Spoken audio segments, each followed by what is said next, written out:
Good evening, everybody, and welcome back to Total War Warhammer 3.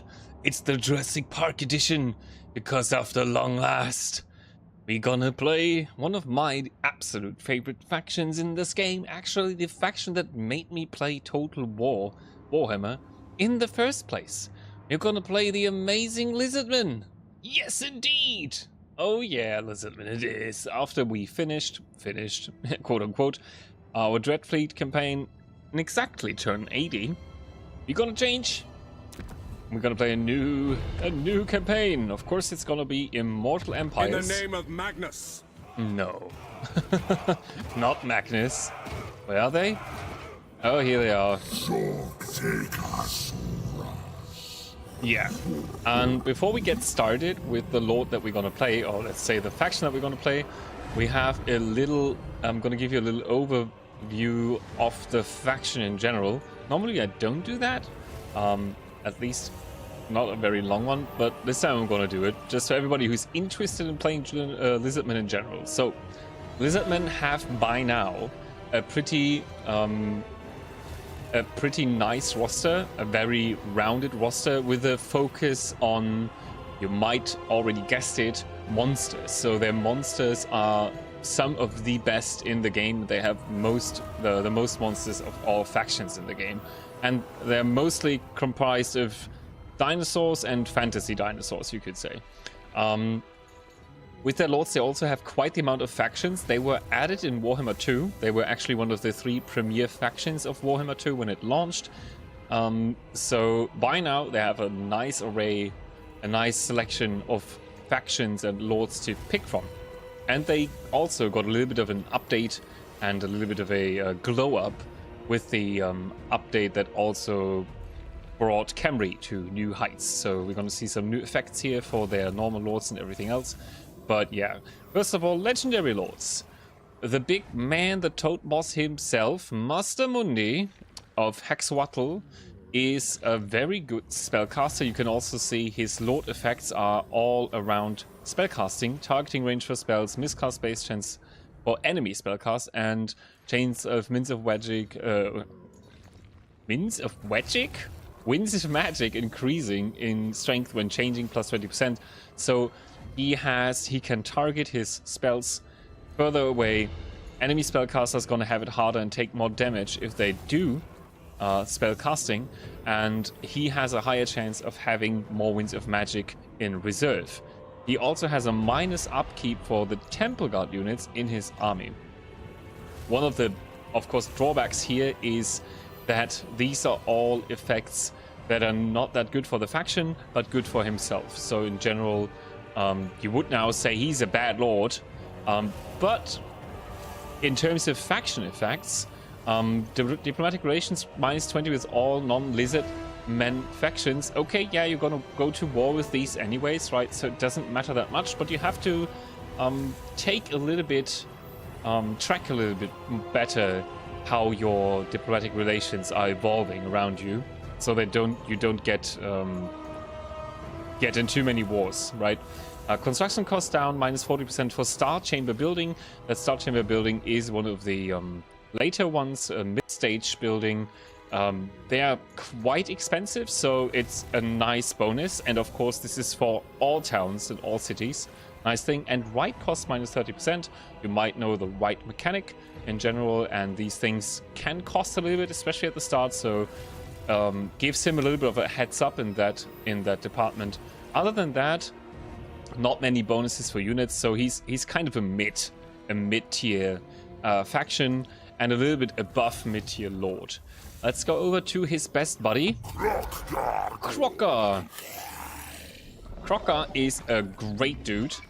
Again, he is himself. He's a very strong fighter. He's not a magician, a spellcaster, but his lord effects are really nice. Minus upkeep 15%, ambush success chance plus 25%. So he's kind of you could say he's the Skaven of the Lizardmen in a way. Also, weapon strength plus 1% per character rank. If I'm not mistaken, character rank is 50 right now, max. So you can get him 50% bonus character ranks. It makes him even stronger, and also unit experience gained for Saurus warriors and Cold One Riders. This is the cavalry units of the Lizardmen Warlord's army. So again, he buffs his own army a little bit and makes them cheaper. Another thing that he has, minus upkeep for armies led by Saurus Oldbloods. The Saurus Oldblood is a generic lord that you can recruit. So if you want to make your armies a ton cheaper, and Saurus warriors are pretty expensive with field, and a lot of the lizard units are also. They have pretty expensive units, otherwise unless you want to go with the skinks. Those are not that expensive. But you can make them a lot cheaper like this. Saurus buildings grant additional bonuses to Saurus Scar Veterans and Saurus Oldbloods. Scar Veterans are the hero version of this lord. Makes them also stronger, and then the same effect, weapon strength plus 1% per rank for these heroes and lords. So also another nice buff to make them into stronger fighters if you have them. Also experience gain plus 30% for same two units. So yeah, some nice buffs.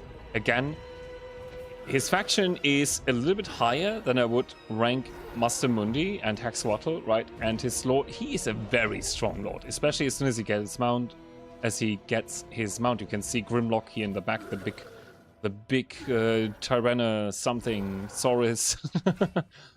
He's really a tough boy, and he really shreds like no other. I'm gonna keep Teheno in for last because this is the faction that we're gonna play, and let's go with Tic-Tac-Toe. Tic-Tac-Toe. Tic-Tac-Toe. As you can already see from the visuals, he is the flight captain.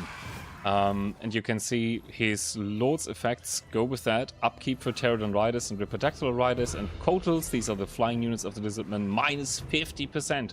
That is a ton for some pretty good flying units. The Pterodon Riders not that much, but Ripidactyl Riders and Kotels are really, really good units. Also, melee attack plus 10 when in foreign territory. So as long as you're conquering, you get a little bit more melee attack. Nice thing. Faction buffs, Blessed Spawning Pool capacity for Blessed Ripidactylus and Pterodon Riders plus 2. This is one of the new mechanics where you can get Blessed units. That's like a little bit like better units, right? But the same unit but in better. Which is good, so you can get more of these. Also, Skink Heroes start with the Pterodon Mount. Very, very useful to have these because the Skink Heroes also list spellcasters with them, and flying spellcasters are always great. The Rite of Tsunuki increase the campaign movement range of all armies and characters when performed. Very nice. Campaign line of sight, 25% characters. Those are useful things, but not like super game-changing. And Pterodons gain unique battle ability, the Bombardment. So these guys can normally drop some rocks, right? And if you play Tic-Tac-Toe's faction, Clucker, they get firebombs, which deal a lot more damage and make them a lot more useful. For other factions, these guys are not that good. You can see they have a nice ammo count of 26, range is only 90, missile strength is 67, not armor piercing, and poison. Poison is cool, right? So they are okay, you could say. For a flying missile unit, they're okay, right? But they could be better. They could be a lot better. There's also a different one, Pterodon Riders Fire Leech Bowlers. These deal fire damage. A little bit less ammo, a little bit less range, about the same missile strength, but also not armor piercing. So these guys are, I would say, a little bit niche in most ways. They got shot down very often. But okay, what do I say? Tic-Tac-Toe, it depends. If you really like flyers, he's the man for you, right? He can be strong, but he's more like a mid-tier, like really mid-mid, right? He's not the strongest fighter himself. His buffs are cool and everything. If you play him nice, he can be a strong lord and it can be a strong faction, but he's on the lower end for the Lizardmen factions, I would say. Let's go on with Oxyotl, the Ghost of Pawax. This is the true the true survivor of the Lizardmen faction. He is of the Skaven Lord. He's the actual Skaven Lord. And we can see that here in his Lord effects, immune to dramatic penalties from trespassing. So it means you can run around where you want to, and it's fine for everybody else. Has access to masterful ambush stance, requiring less movement range to adopt and with reduced detection chance, so he can, like the Skaven, attack in ambush, which is great. Also armor-piercing missile damage plus 50% for all skink infantry units. That's boosting your missile infantry, which is nice because they're not very strong.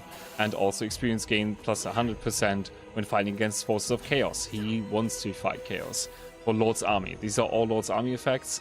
Makes him good and his army good, but for the rest of his faction, not the best thing. We get some other nice stuff for his faction though. Silent Sanctums, unlock long lost sanctums in any visible region to grant Oxyotl local bonuses and secret visibility. Yeah, there's some nice stuff you can discover around the map.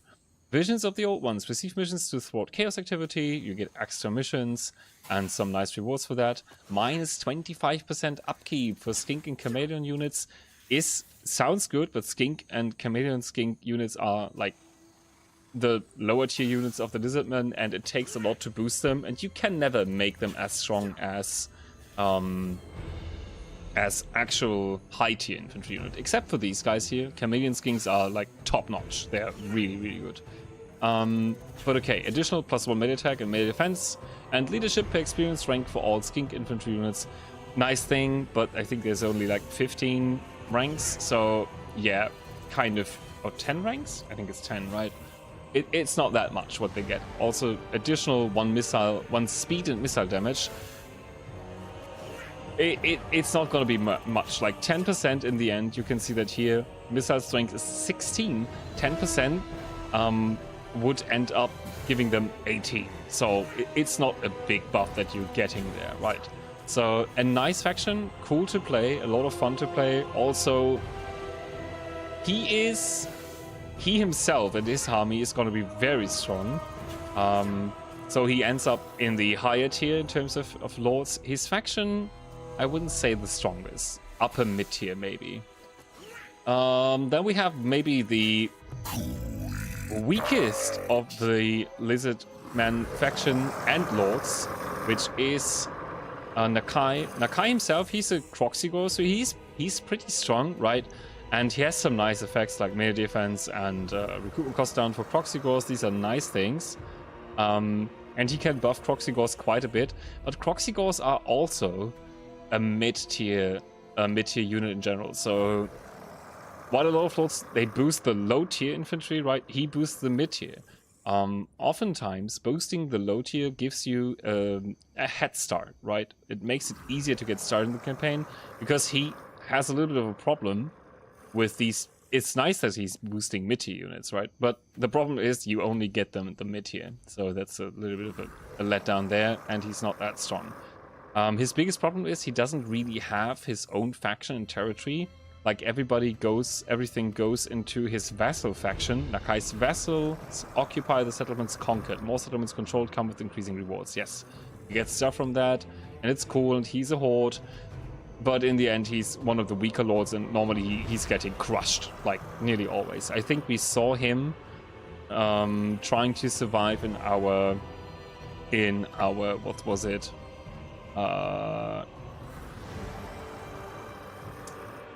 The Sotek Campaign that we played, he was around too, but like, yeah, he's playing in the background, right? You get some other nice stuff. Immune to diplomatic penalties for trespassing, yep, cool thing. And Lord Recruitment rank for Croc-overloard Ancients. Again, Croc-overload Ancients are not bad per se, but they don't get a mount, they're not spellcasters, they're nice fighters. But you'd be actually better off with the Saurus Lords or the Slan Lords, who are great spellcasters. Yeah, so he's like lower mid-tier to low tier. To one of our best mains, Gorok. The White Lizard, maybe one of the toughest lords to encounter. And definitely one of the toughest lords in general in Total War. And he's all about like defending the Lizardmen, but because he's so tough, he's actually really good as a melee fighter and at conquering too, and holding the line, getting bombed. But we can see that defensive supplies per turn when under siege, all regions. So this is nice. It gives a buff to everybody. But defensive supplies don't really make the match. So yeah, it's kind of a low end tier bonus there. Unit mass for Lord's army. That's nice to run through. And missile resistance, always nice. 10% also for Lord's army only. So kind of meh. Right? These not bad, but only for his army again. Faction effects for his faction Itza. Itza is always strong, normally on the map. We saw that in our last campaign. Itza was the one who ruled Lustria after turn 80, and they declared war on us, and they were very, very strong. They were considered 3 times as strong as we were in turn 80, and we had nearly the entire entirety of Ultron under our control. So that's quite the achievement. Let's see. The right of resilience, barrier and defense bonuses for Sauruses, which is great. So all of your mid to high tier infantry are getting nice defensive bonuses. Starts the campaign with control of Lord Croc. Lord Croc, one of the best spellcaster heroes in the game. Having that one unlocked at the start is crazy good. Every Lizard Lord can get Lord Croc, but you have to do a quest to get him. So this is a big, big bonus. That is because Lord Croc is actually at home in Itza. Also, barrier hit points plus 500 for all units when defending settlements. Really nice. Playing defensive has a bonus here. 500 barrier hit points is a cool thing, because barrier also regenerates, which is cool. And again, defensive supplies plus 500 in all regions. So nice bonuses, mainly when you're defending. Again, with Lord Croc, it's cool to have him, but Lord Croc can only be attached to one army, and you can only have him one time, so it's a one-time thing. He has some other nice bonuses, of course, like all the lords have, but not that impactful. Anyways, Itza is a strong faction, and I would say, like, high mid-tier, while Gorok himself, definitely a high-tier boss. He's an absolute killer. To our last man now, and the one that we're going to play. Oh, Tehena win! From the coldest Sotek, one of the best factions in the game in general, I would say. But also one that comes with some drawbacks in the early game. First of all, their Lord Tehena win, he is not, until he gains his mount, not the strongest fighter. He is a mediocre spellcaster, not a very good one. So he's a combi unit there. He gives leadership when fighting against Skaven plus 10 and physical resistance for Skinks units, which that's a nice bonus. That's a really nice one. 10 physical resistance is really cool. So you get a little bit of a head start for your Skink units. And that is good because, as you can see, faction upkeep plus 200% for Saurus infantry and Temple Guard units until completing stage 1 of the Prophecy of Sotek. Prophecy of Sotek is his faction mechanic. And yeah, so in the beginning, you mainly want to play with Skinks and monsters and not get any Sauruses because they're super expensive, which is a little bit limiting because Saurus are also pretty strong, right? So you have to play the weak guys at the start, and we're gonna do that too. I guess we're not gonna get a lot of Saurus anyways, because it's very beneficial to do that. Another good thing that he has is the sacrificial offerings gained from winning battles can be offered to Sotek to receive variety of powerful rewards. Yes, absolutely. That is what makes his faction so strong. Bringing that mechanic up and getting the bonuses from that will make you extremely tough. And it is something that applies for all armies, or can apply for all armies, the bonuses that you get, which is absolutely great. And of course, the right cost, minus 70% for the right of Sotek, a nice thing to have. And with that, we're gonna start our campaign as soon as we check the settings. Very hard, enable sea lanes, yeah, that's fine. We have endgame difficulty 100, endgame, yeah, that's all fine. And we have all of the scenarios enabled, yep. We start. Oh, that took like 25 minutes. Not sure if I do that every time.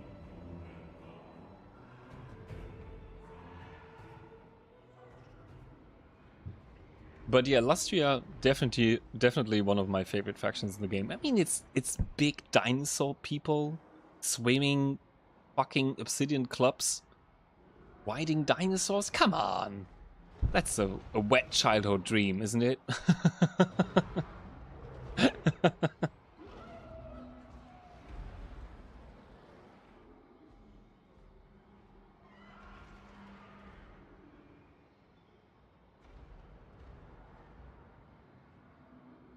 Here we go. Zoom. And this is where we start. The lower end of Lustria. It's a new. Yeah, the time is upon us. Okay, buddy. Yeah, we do that bit by bit. Okay, let's go for starting position. We have one of the worst starting positions in the game as the Cult of Sotek. We start with a minor settlement. It is in tier 2, and this is also on tier 2, these spawning pools for skink units, which is nice. On tier 3, you can get Croxigors here, and this is why I said this is a mid-tier unit, right? It's a tier 3 building that you have to get, and it's also one of the ones that you don't really want, because it only goes to tier 3, but okay. But we start with a minor settlement in a 2-settlement province. Like, this is, except for 1 settlement provinces, this is one of the worst things. The only thing that is worse than this is 1 minor settlement provinces and 1 major settlement provinces and 1 minor settlement provinces. And there's not many of those. I think Satosa is one of them. But Satosa or Skavenblight is another one. But these are big cities, right? So you're getting a 10, 12 slot city there, and that in itself is actually great. But it would be even better if you had like 3 minor settlements surrounding that. One of the worst settlements in the game, or provinces in the game, is actually the Moot, because it's a one minor settlement, 4 building places in 1 province. That is like bad. That's like the worst. But okay, we start here, and of course we have to do a siege first, which is never something you want to do. So we're gonna put our little Saurus-scarred veteran here, our buddy, into our army, and he gets some nice stuff later, right? They updated that, but we're not that strong right now. Let's take a look at Tehenoin, and he has, we can see his magic. He is a wild magician. Is that wild? Beast? Beast magician. Beast magic is not that good, right? It doesn't have some crazy good damage spells. It has some good buffs and it has some good debuffs, and that is where the strength is. And you can summon a Manticore, which is kind of weird that we're summoning a Manticore Lizardman, but who cares, right? So this is going to be helpful, but this is not going to drive the victory home, especially not in the beginning. What's going to help us way later down the line is as soon as we get this one, rank 20, Ancient Stegodon, Engine of the Gods. This is one of the best units that you can have for your army. Him getting that as a mount is absolutely great, and this is bringing him up to speed. Actually, not much to speed, but to fighting spirit. Speed you gotta get with the Ripodactylus, right? This one makes him a Flying Lord, this is great, but you really want to get to this one here. An amazing unit with an amazing ability, but okay. We are not going to focus a lot on this stuff at all. We're going to go down the blue line. We need to get ambush chance up, and we want to get lightning strike, gift, geometric sustenance, upkeep down, and renowned and feared. This will help us in the long run, because Lizardmen have very expensive armies. We want to bring that down, and we want to be a nice ambush army if we can, because we will have to fight a lot of battles, because we're facing a ton of Skaven units. One of the crazy things, we start at war with... We don't start at war with all lizard factions. Why is that the case? Why is that not the case anymore? That must be new. I'm pretty sure that was a thing, that you started at war with all Skaven factions, but okay, who cares? That's fine.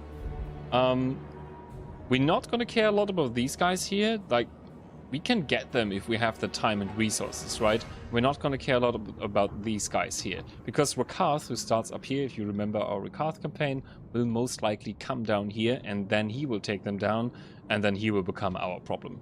These guys here will not declare war on us unless we cause trouble to them, so we don't care about them at the start. These guys here are our first Confederation target, if possible.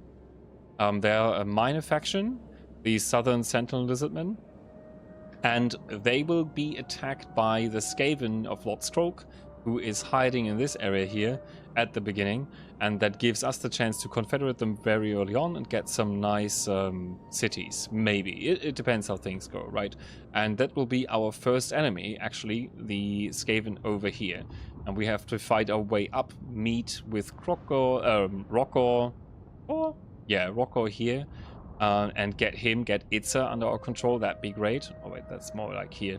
We're gonna get this stuff here and then go here. If we can, we will send a lord over to South Africa. No, in the jungles down here in the old world and try to save Tic-Tac-Toe from getting killed. And confederate him. Also, if we can, confederate Crocker, who starts over here. Don't know if we get Master Mundi. He will most likely hold on very long. He is somewhere around here. The Ghost of Fireworks will be down here, and this makes a nice confederation early on, like one of the first ones you can get. But it depends how he performs in campaign, of course. But okay, let's see about technology. This has changed a lot. Like they changed the technology tree for the lizards a lot with the last update for them, which is good because that one was really shitty. And we're gonna do this one. Let's see. I'm not super versed with the new tree. But let's take a look what we can get here. The Great Plan. This is all in terms of infrastructure, like building, right? And Cold-Blooded, this is the one that gives you bonuses to units. And yeah, you can see that here. We can get, this one is a nice one to have. Enable poison attacks for all skink infantry units and a little bit more ammo and recruitment costs down. But the poison attacks are actually what is the biggest bonus here. But you have a lot of units that can poison already, so you don't need that. You don't need that. That's not a go for right away. But poison attacks are very useful because it pulls down everything that you fight one tier, you could say, right? And makes them weaker. Even though it doesn't deal any damage. But we're going to focus on this stuff like always. As you see in my campaigns, I normally always focus on our economy and making things cheaper and or like produce more, get more money, right? This is what we want. Or grow quicker. Those are the things that we want for our campaign at the beginning. Let's see where we start here. No, it's kind of crap. Capital of War, casualty captured post-battle, very useful for us because we use those as sacrifices and also a little bit more money. That would be a good one. Income from looting settlements, raising and sacking, not bad either. Campaign movement range and reinforcement range, also not bad. What do we have here? Construction costs for landmark buildings, not a bad one because those are expensive. And growth, what is here? Construction costs for start chamber buildings. Okay. Yeah, these might be the two that we get first. Spawn pool of the Chosen. Yeah, this is some special stuff down here.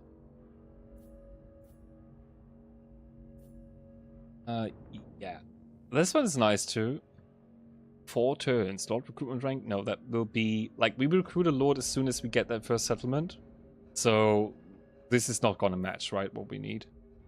I guess we're gonna go for this one. Growth up and construction costs down. These two here, I'm sorry, are gonna be very, very useful. What do we get here? Control, army ability, geomantic nexus, construction costs for province capital, settlement buildings, very useful. Tradable resource produced, yeah, also nice. Campaign movement range plus and growth plus, again. Construction costs for resource buildings, income from trade tariffs. Tariffs, sorry. Construction costs for all buildings down. Minus construction time. Diplomatic relationships, income from trade tariffs, construction cost and construction time down, income from mines and quarries. There's some nice stuff. Maybe not this one. Grants province-wide immunity to climate penalty. That's a nice one. That's actually really, really good. With this one, you can build wherever you want to, right, without having a penalty. That means everything will be like this, suitable climate, right? So normally you can see that. Oh, I don't think we can see that right now. Wait, maybe in the desert. No, we like the desert too.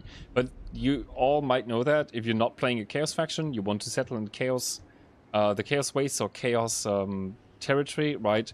You're gonna have that mean Chaos Waste territory, or like Spirit, so Magic Forest bullshit, and it's gonna bring all costs up for what you want to do in the settlement. And this is what this skill does. As soon as you have a tier 4 settlement, you're not going to have the penalties, so it's actually great if you want to conquer a lot. But yeah, we're going to go down these two and maybe do a little bit here, at least for now. Then, let's take a look at our sacrifices to Sotek. That is what we need, the pyramid we need to ascend to get our faction up to speed. And as you can see, we can use this nice resource that we have here to make sacrifices and get bonuses, like casualty replenishment rate 10% for all armies, or jungle swarm ability, leadership up, armor up, stuff like that. Or maybe instantly adds units to our spawning pools, like these or these. These is bowlers. I guess I'm gonna might actually get these things. Wait, let's see. Do we have anything in there? We can watch that here. There is units in there. And you can see they have a price. This stuff here, spawning sequence, right? We don't get a lot of that. So we only have 50. I don't know what it would cost. I'm not going to do that now. We're going to do...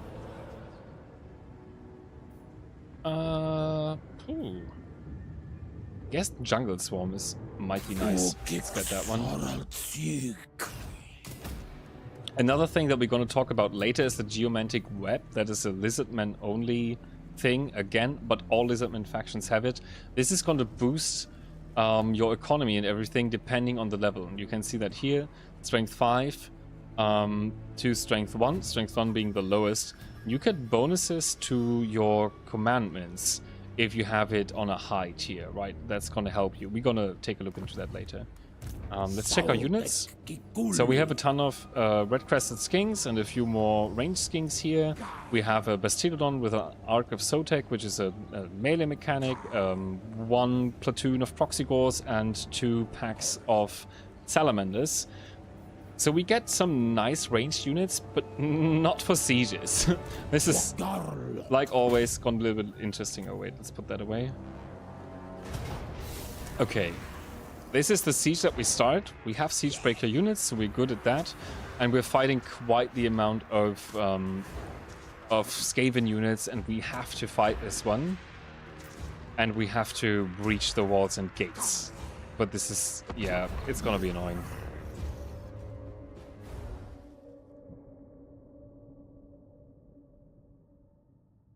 Well, because in the end it's a Skaven settlement. And this is going to show one of the big weaknesses of the Lizardmen. They don't have a lot of high arc, high range missile units. Most of the missile units are pretty short range to like medium range, like these salamanders here, 140, right? That's medium range. And most of them is under 100, like these guys here, 80 and 70. So yeah, they have some units, some beasts that can do higher range, or like artillery monsters, you could call them, I guess. That's gonna help, but yeah, in the end, it's not that much. Okay, we're gonna keep the Croxygores in the back and have our other guys here. Wait, actually have you over here and you over here. Yeah. Also, of course, toggle guard mode so they don't go crazy. And we send our Bastillodon together with Tahenowin and our hero to attack the gate, and the skinks to assault the walls, because that is the best we can do. Yeah, I mean, we can sit back and wait until the gate is breached, but that will take a lot longer than you might want. Then we have to stash them all in this area, right? We do that quite often when we're fighting this settlement. You can see that we can actually fight on the walls, which is great. And we're doing a little bit of fire damage there. You can also start... We have them in range to weaken them with the Flock of Doom, which is an okay damage spell, right? Could be better. Oh, look at that. They summon us. Bring them a little bit closer. And we give support while we're attacking the city. While we're attacking the walls. If we shoot over, we should be able to do it. Let's poison them all with the swarm ability. And you can see what it does. Wait, I'll pause here. Is the Sotek's poison. It's minus speed, minus armor piercing missile damage, minus base missile damage, minus base weapon damage, and minus armor piercing weapon damage. So in general, they get poisoned, they get on the wall, makes it easier to fight them for our skinks here. Oh, here we go. Getting attacked from the stupid rats. We can buff them a little bit with the Christian wild form. Yeah, go bombard my salamanders. Good.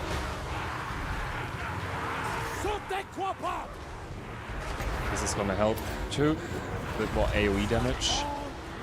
We're getting through the gate, yeah. Bit by bit. Okay, they're on top. Let's attack. Help to win the walls. Yeah, not the most accurate there. Okay, we're through.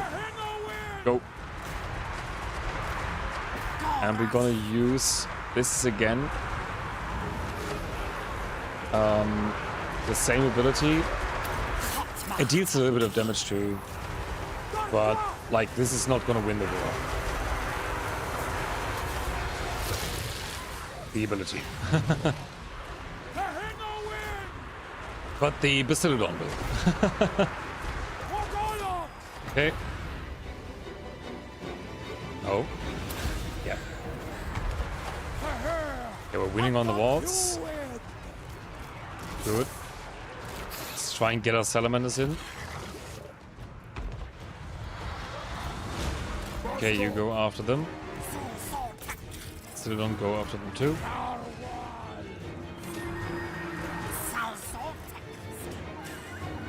Okay, they're sending us more units. Totally fine.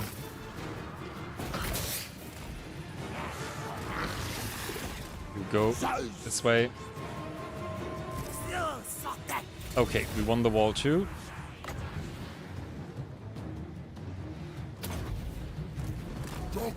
Go, buddy.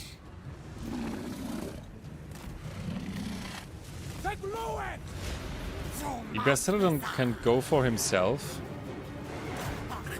Like, these Skaven do not pose a threat to him. That is the bonus here, right? Without him, we might have a serious problem.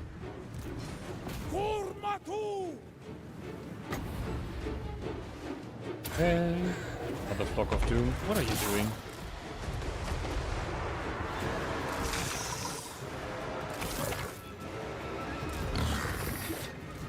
Okay, we sent the Croxigors up here. And you guys over there. You guys in there too. Come on, guys. Get going, salamanders. Yeah. And you can see the missile damage here is not the best. It's not that much, right? I mean, they do a lot of damage. They have a little bit of explosive, but it's not a lot of projectiles, right? And it's very good against large creatures. That's what you really, where you really want to use that. Oh, buddy. Okay. But we can make good use of the AoE capability. There's an upgraded version of the Salamanders, the Ancient Salamander, which is a single unit. And that one really deals damage. Like, it has a very big explosive attack. And yeah, that's just great. But okay, we're gonna win this in a moment. Because Skaven don't, at least these low tier Skaven don't have the capabilities to hold against us.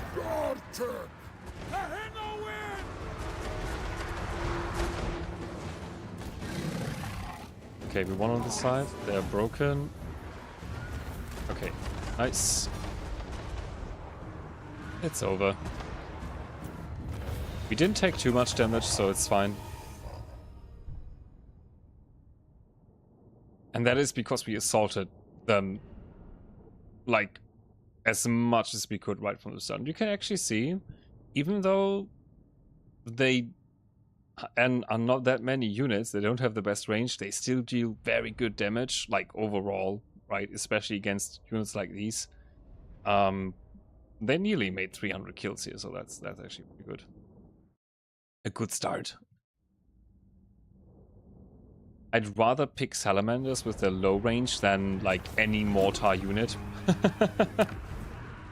Okay. Yeah, we definitely want to sack it. Do not do loot and occupy, right? Always sack it and then do the normal occupy. You still get some penalties, right? But you always get these 100 offerings. Those are very important. You want those. Take what you want. Also got a weapon. It's gonna go to our hero. We have to fight again? Are you kidding? This is this weird new mechanic. Yeah, we do an auto resolve. Oh my god, that hurt a bit. Okay. I mean, if you have the capabilities and you have a situation like this, you can do first a sack and then loot and occupy to get the most sacrificial offerings. But this is gonna cost you on the control way, right? You want to be careful with that. Let's see. Okay. Yeah, we got some stuff. Got some new rights. And now we can see what I said earlier. Geomantic web strength is 2, right? If you press this button here, you can actually see it. This is because we have now 2 settlements, right? This is boosting in Lizardmen control, or what is not evil, right? If they're enemies of you, you're gonna get the red circle here. If they're neutral or friendly, you're gonna get an orange circle. And they're gonna improve, right? Earlier, this was a strength 1 because it was used by Skaven. Now we have it. Now it's a strength 2 already. And they're gonna boost each other, right? If you have another, you can see that they're red here. It's a nice indicator that these settlements, these major settlements here and here, are not occupied, oh wait, here and over here, are not occupied by Lizardmen. Because you have these deep red strength 1 flows here and here. If those were orange, that would mean at least, orange or higher, that these were occupied by Lizardmen. Because then you get a boost, right? Even if it's not yours. And what we see with that bonus is here, like these 5 points next to the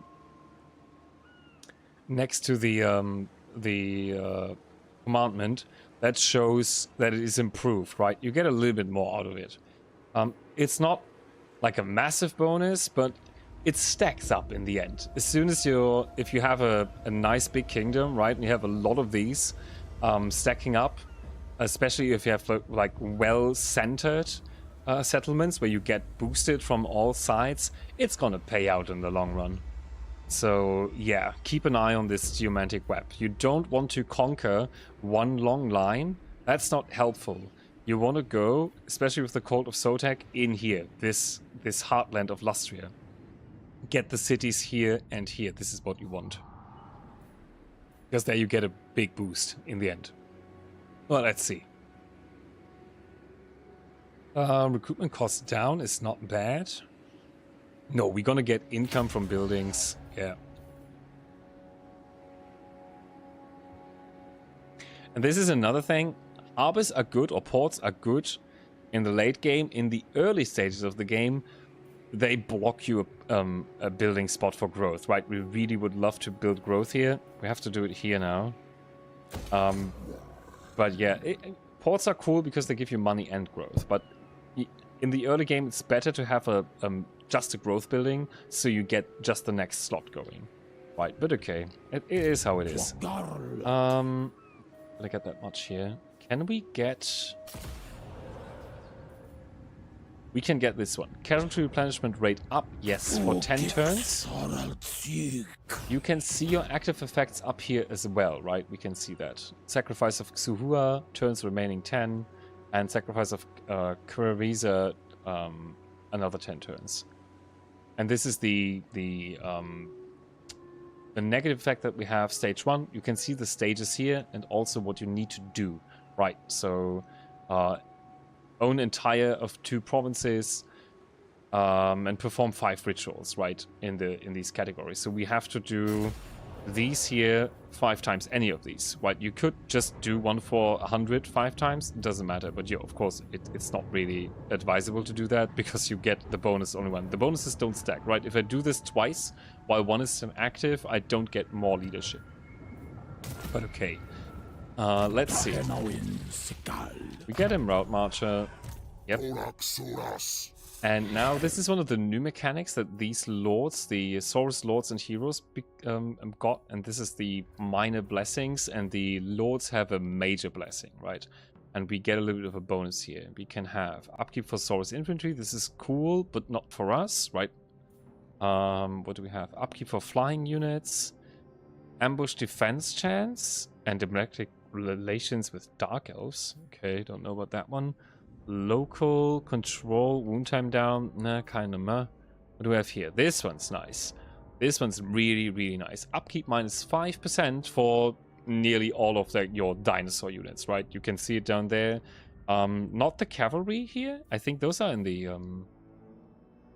No cavalry. Yeah, no bonuses for cavalry here. Oh, upkeep minus for cavalry. Yeah, it's just infantry and monsters. We're gonna get this one. That will be useful later. And now already, because this includes salamander hunting packs and basilodons. So yeah, we definitely profit from that. Let's see about a lord. We have 3 types of lords. Actually, 4 types of lords, but if we want a slan lord, like the big toads, right, we have to perform a rite, the Rite of Awakening. A Slan Mage Priest will become available for recruitment, plus 250 spawning sequence. But for that, we have to have 20 units in our army. So we can't do that yet. We're still going to get a Lord. Let's see what we can get. These have new traits now, so more interesting traits. Weapon Master, yeah, not that good. Determine. It's okay. Immune to Psychology, I mean... The best stuff. What do we have in Red Crested Skinks? Character experience per turn. Okay. Missile block chance and missile block. No. Wow, we have the shitty lords. Great. Tactician and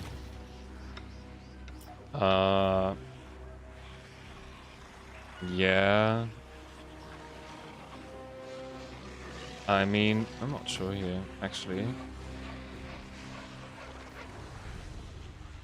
I'm gonna go with this Gibaja guy here for now, I guess. Yeah, he makes for a nice tank. He costs 1,000. Oh, these guys only cost 650. We get one of these. I'm changing my mind right away. Let's actually give him this. Get this one. I don't know how much these have changed. I didn't take a super close look.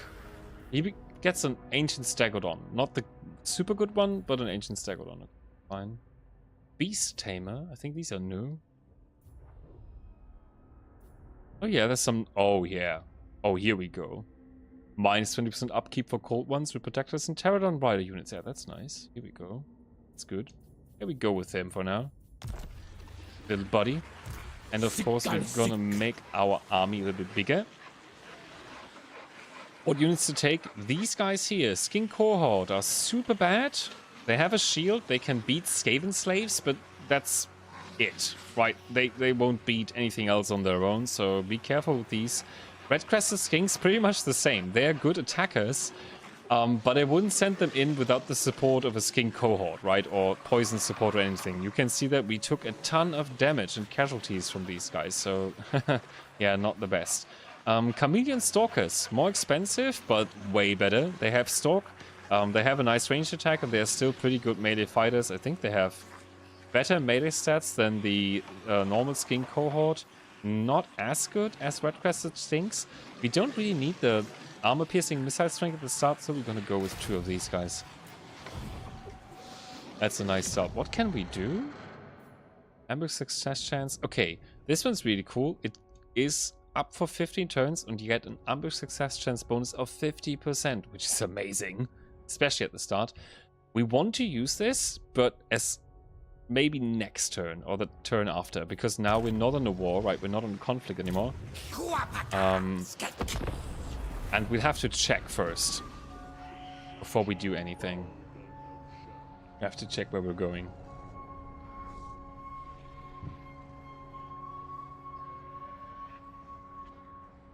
This will take a moment.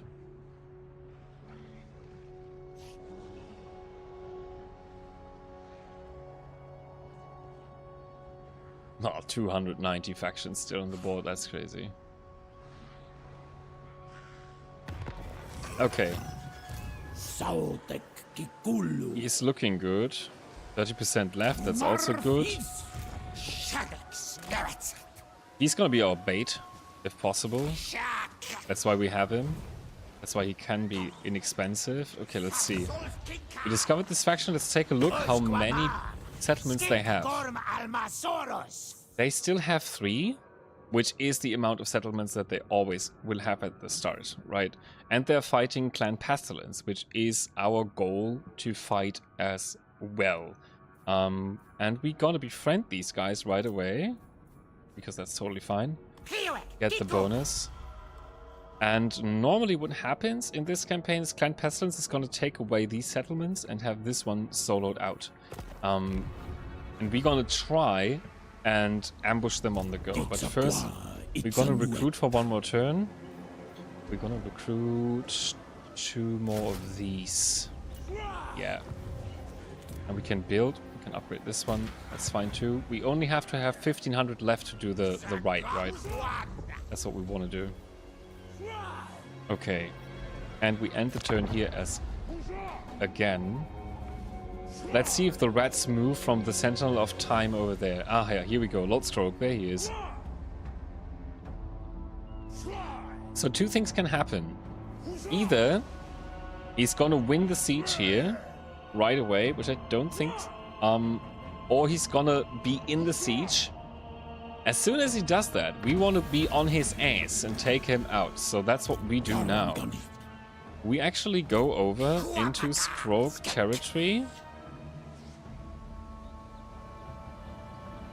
Let's hope this works out. It doesn't always work, but there's multiple things you can do. You can declare war on him now, go into ambush stance here, and make him attack you, right? He will do that too. But then you have to fight him on your own. You can also see if he's gonna besiege the southern sentinels and attack them. That's then your chance to strike. Or you can also, instead of striking Lord Stroke, but I would actually advise to do that because he's like your main concern, take the Sentinel of Time while he's doing stuff down here. These are the things that we want to do. Okay. So, other thing. Yeah, they won't like that. Oh, wait. Did I already... Ah, shit, I already put him over. Yeah, they're gonna dislike that. Do you?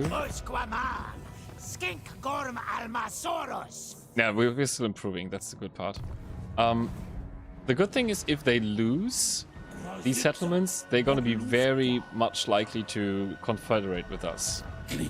We don't need to have this at the start, but you can confederate this pretty quickly sometimes. Yeah, we're going to see. Okay, we go here for now. We can always, we can always go back in time, right? But we need to be in a way that we can help. Let's see. If he declares war on us, which is unlikely, Oh no, he changed back. He's going, pretty much like I said, he's going for the lower settlements here. Yeah, that's fine.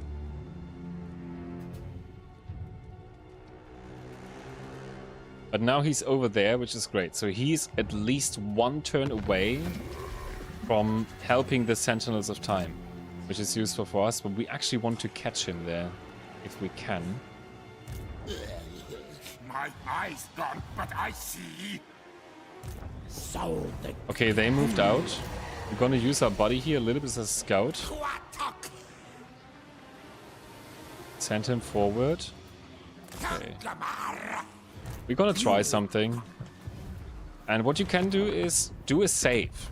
This is very early on, but this can be very decisive for you if you play this campaign yourself, especially on harder difficulties. So make a save so you can go back, right? And now we're gonna go here. We have enough left. I cannot do this. I cannot do this. Oh, wait, we have to be out of the circle. Are we out? Yes. We're out. Good. We have him stand here. So we are a little bit like defended from the city in a way, right? Oh. Yeah, buddy. Let me put in your points. Give him Route Marcher too. It's fine. And now we do our right. So we get the 50% ambush stance, right? And more fighting power. So now it's 90%, right? We just get flat 50% bonus. It's not like 50% of what we have. It's like 50% flat. That's great. Okay, let's see. We're gonna declare war. Lustrian scum. Oh, wait. No, no, no. We're not gonna do that.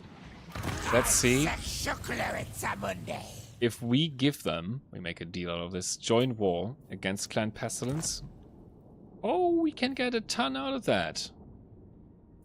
Okay, yeah. Defensive alliance? No, we get this.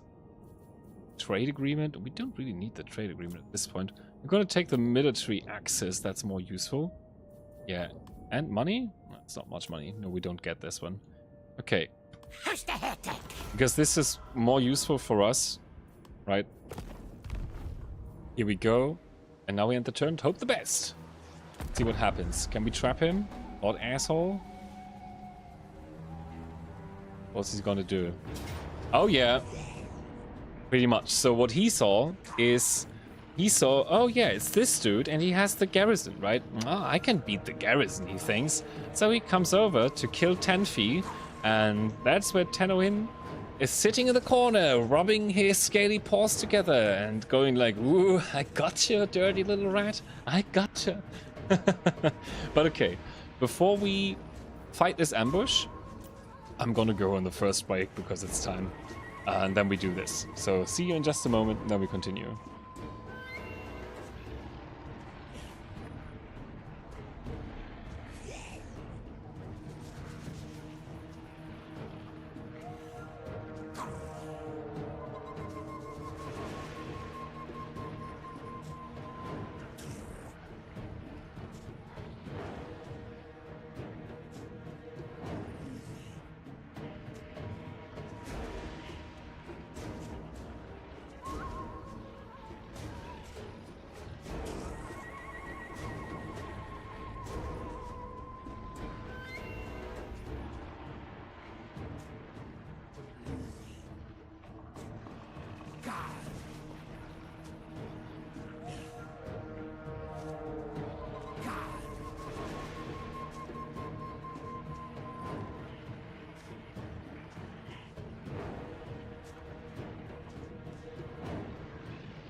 Okay, I'm back. Did I do a quick save? I think so. We can actually do the auto-resolve and see how bad it is for him, right? Because we win this anyways. So we have this as a bonus. Let's see how bad it is if we do an auto-resolve with low casualties. It's actually pretty good. And that means we're gonna take that.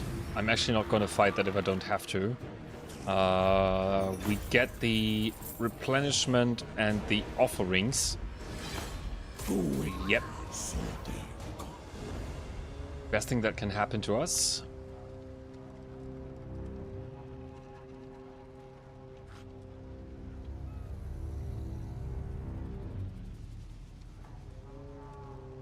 And that also gives us bonuses with the Southern Sentinels. If we can confederate these guys early on, they will give us a nicely AI boosted settlement, right?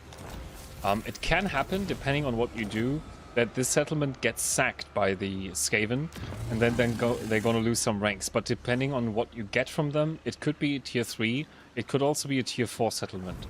It depends, right? So, yeah. Next thing we do is march over here. Oh, maybe not that far. Stop there. Because we cannot see what is in that sentinel. That sentinel settlement. Whoops. Kind of fucked that up a little bit. Okay. We keep our nice 90% ambush chance. We're gonna give him Ancient and Cunning 2. For our hero training 1 point. And Predatory Fighter. Make him stronger. Same here. We got 3 skill points from that fight, which is amazing. So we're gonna put all 3 skill points into ambush success chance, and that's gonna push us to over 100% now. So we get a guaranteed ambush if something's sitting in there. Don't know that? Not gonna find out as well. Like, we want to bait out the armies and ambush them if we can, right? Okay, we also have the first thing done here. Let's see. For resource buildings... No, I think we go with this one next. Bot recruitment rank. Bot recruitment rank. Wait, is there no hero recruitment? +2. Good. Pain movement range. Let's have a... Okay, we get this one, so we can get the hero recruitment rank up, yeah, for our spellcasters later on. And then we're gonna continue down these 2 lines. Okay. And we can upgrade kayaks, which is good. Really want that. We cannot do another... Oh, we can do another offering. And we get the armor. Because Skaven early game units are really bad with armor penetration damage, like most factions are. So a boost of armor, even if it's a small one, will help us fighting these guys, especially with our skinks. As you can see, they don't have a lot of armor. Base armor would be 30 now, right? For these guys it's 40, so it's not a lot. But I think Skaven slaves have 0, so let's see. Do we catch anyone? Of course, if you want to, you don't catch anyone here, right? You can always... We catch someone, look at that. You can always go back the turn and just attack the city at this point. So, but this one's a really nice one. Again, we got them. Here we go. Skaven slaves, 0 armor. And their armor piercing damage is also like 0 as well, even for the clan brats, right? These guys are not good at fighting armor. Okay. We again got low casualties. We try. Let's see how bad it is. Okay, yeah, fine. Take the replenishment again and be on our way. And this is, of course, because of the ambush bonuses. It's really helping. But I mean, you can fight these and try to get lower casualties, but this is actually very good. In terms of auto-resolve, this is very, very nice. Okay. Got bonuses for spawning pool sequence. Level ups again. We're gonna take Actually, corruption down, yeah. A little bit of corruption down. Stupid Skaven corruption. More training, and for him, another in cunning. Buddy. Okay. He is a normal. Let's take a look. And now there's no Skaven army in that settlement. That is what we wanted. Right, you have to be careful with Skaven settlements. If there is a lord standing right next to the settlement, that means there's another lord hiding in the settlement, right? But there's no one standing next to it. That means, yeah, you have to find out, right? But this is a very safe method to do it. If you have high ambush chance, you have a single lord, right? You use him as a bait. You bait out the army. You're good to go. I think we can auto-resolve this again. Yeah, okay, we have to fight more. Okay, we sack it anyways, even though this is already, like, they sacked it, right? But we're gonna sack it anyways for the sacrificial offerings.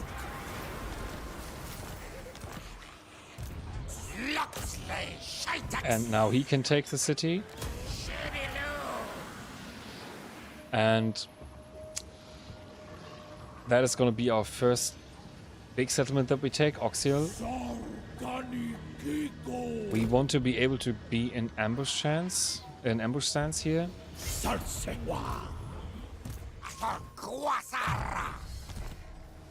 And we let him recruit 2 units. Yeah. And we make the next offering as well. Hey Harka, what's up my buddy? You good? And I'm gonna say we get some blessed chameleon skinks. Oh wait, maybe we don't have to recruit. Yeah, we can get some here, look at that. The cost is up. Okay. Whoa. But you can see that our negative here, Saurus infantry, right? This does not expand to the cavalry. So we could get these. Blessed Horned ones, I mean, they're expensive. That's too much. We can actually not really go with that.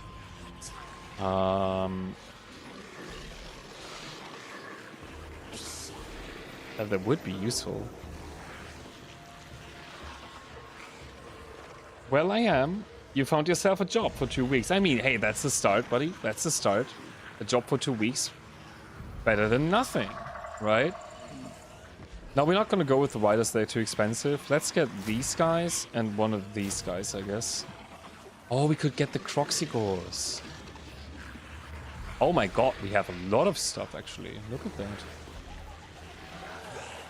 Oh yeah, the spawning pool is filled. No, we're going to wait. We're actually going to wait, yeah.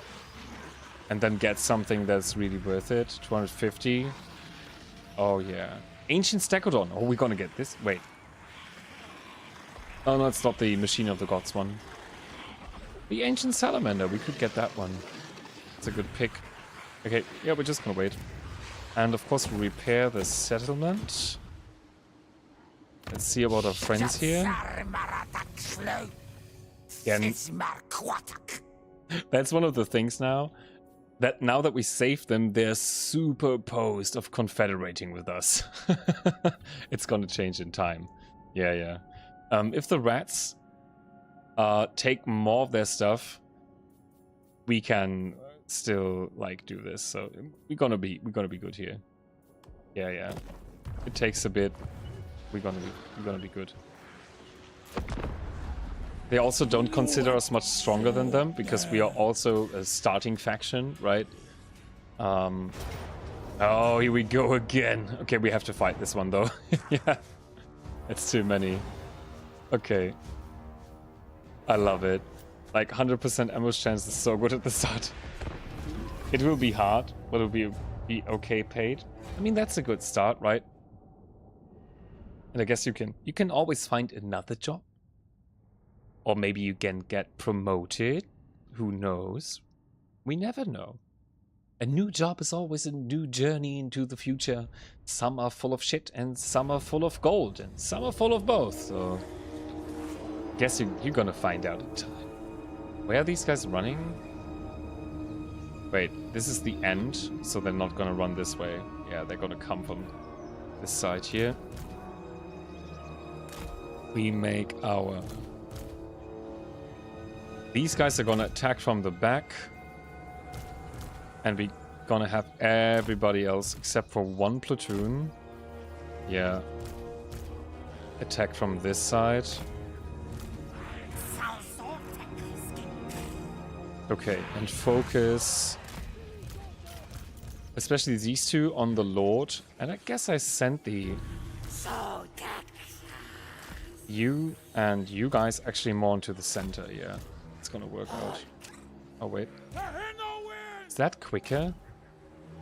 Might be shorter. Okay, you two attack here. You two attack the back line. You here, here, and...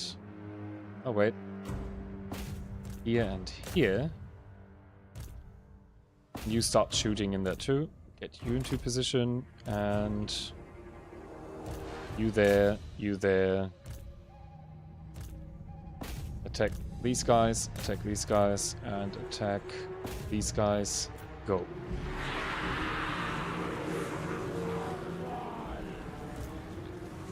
That should work. Salamanders, go. Yeah, here we go. Nice.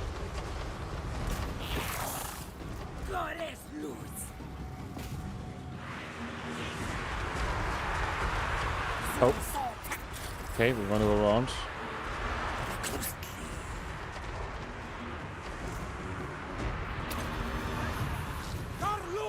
Dino coming in.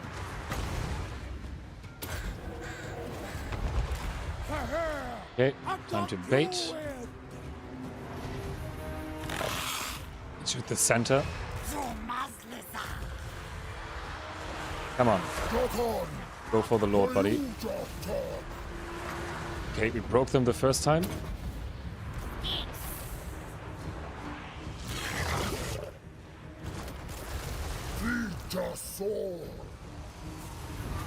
Oh, we forgot one here. Yeah, but they're not dealing a lot of damage to us, so we're good.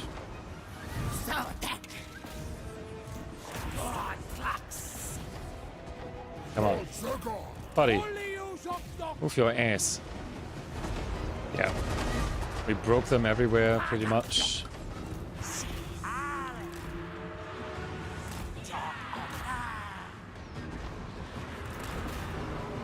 Just have to be careful. Oh no, it's over. Yeah. Okay, we're not gonna get the Lord at this rate. Oh, we're fine. And it's an ambush, so it's over anyways. We lost 13 lizards. I would say that's fine.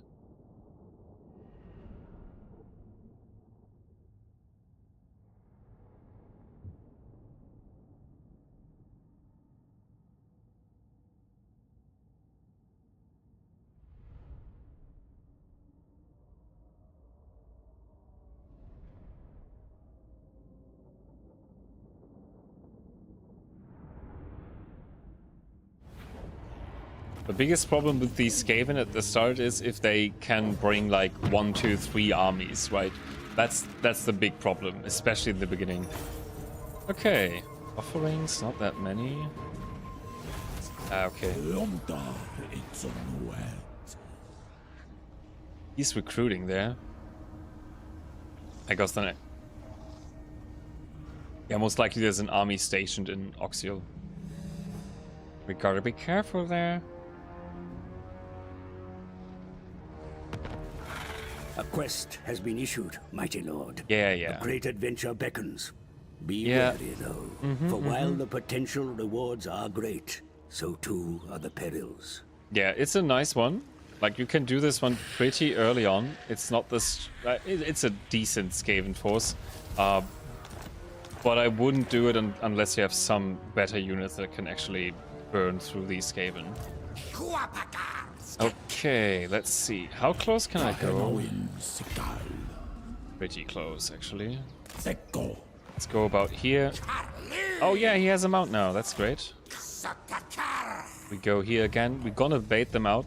This is what I meant before, right? If there's a lord standing here recruiting, that means in the settlement there is another one who has an army or is also recruiting, right?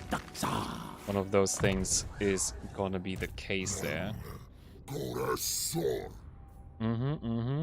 My buddy. Blade Master. Can't wait to get him a mount. I can give him the weapon though, yeah. War drum? What is that doing? Speed, charge bonus, and leadership. Augmented area. Hey, nice. Okay. I take that. Let's see. We can make another offering. Let's get the leadership bonus. Bang. And that gives us... No, we have to have more provinces, yeah.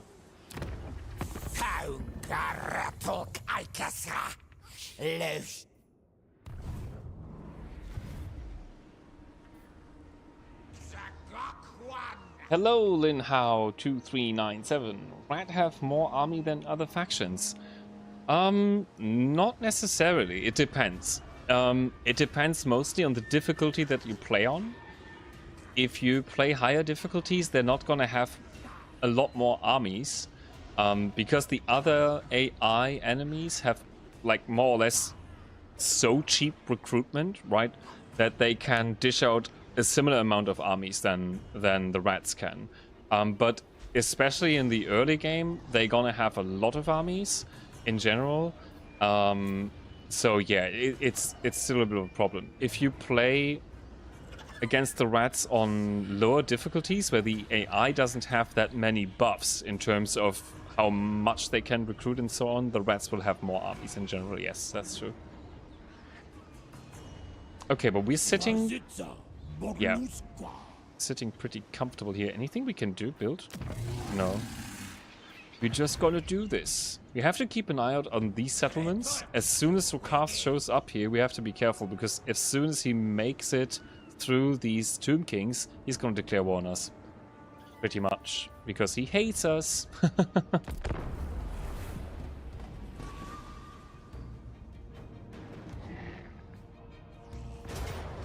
Boom. Again, we got them. Bye-bye. Yeah. Now the other lord, the one that was just outside, he's now in the settlement. We have to get him out of there.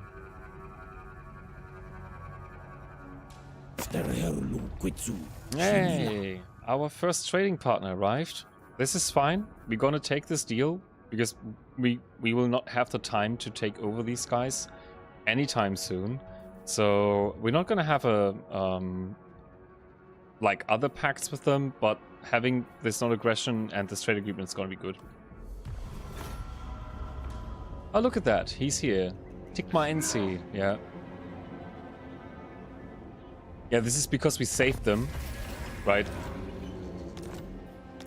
But they didn't take the marks of the old ones, so he sacked that or what? You dumbass? That's okay. Our main interest is to get Oxiol and Subatum. What are the dwarves doing here? Let's get these guys closer. And we get our boys. Now I actually should recruit. I cannot. Okay, it's fine. Yeah. Henowin. Let's go. Don't know if the dwarves are helping us. No, they don't. But it's okay. We get a close victory. That's not good enough. No. What is the map? It's the same map, so we will take a similar approach, right? Yeah. The army is stronger than the last time we had it. They have a lot more clan rats, also shields, plague bearers. Oh, never mind. Don't know where this lord went, but he ran away, I guess.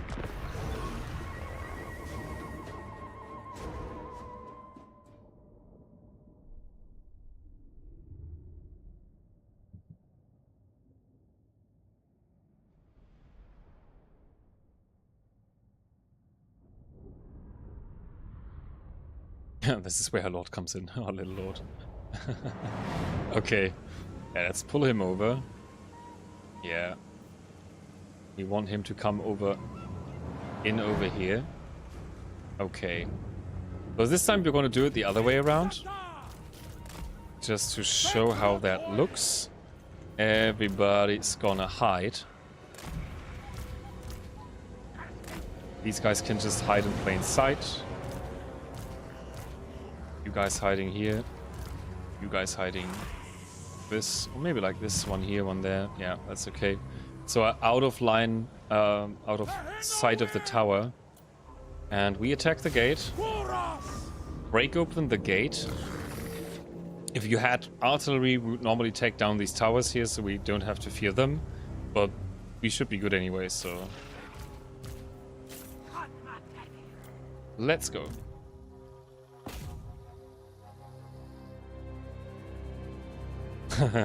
Little Bastillodon takes a little bit. There's summoning rats on us. Yeah, no problem. Some clan rats.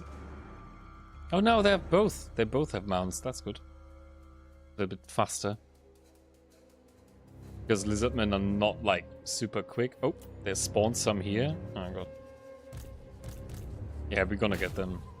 Wait. Don't shoot. Salamanders.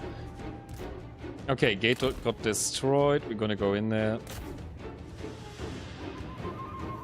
Yeah, they're running. Let's move our army forward.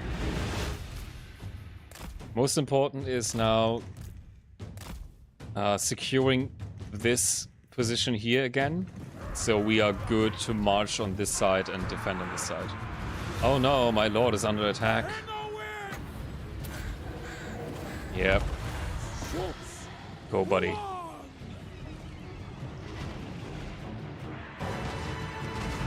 Why do they have the wall captured? There's no one on that wall. That's so weird. Okay, wait.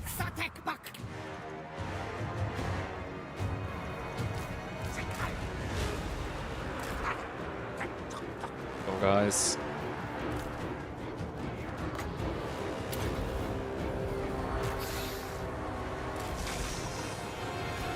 Let's send these guys on the wall.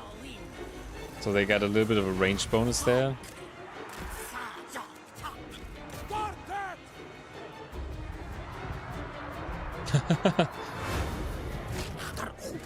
Okay, go.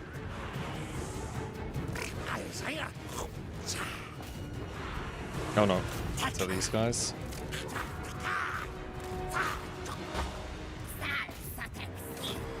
Okay.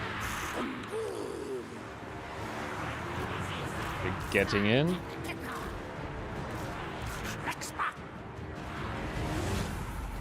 There's only one unit, 2 units on this side. Okay, we have the red crest skinks go on that side, and everybody else push this way. Might not even need the salamanders. Or maybe later on. You want to be careful with the salamanders. Yeah, they're sending units over there. Okay, wait, let's get you on this side. Because of the AoE damage that they deal, if you have your very weak armored skinks, right, you want to be careful.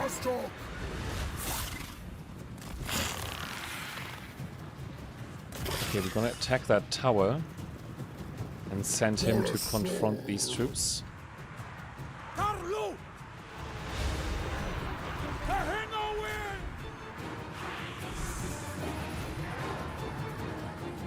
Okay, let's get poison darts over here, these guys over here.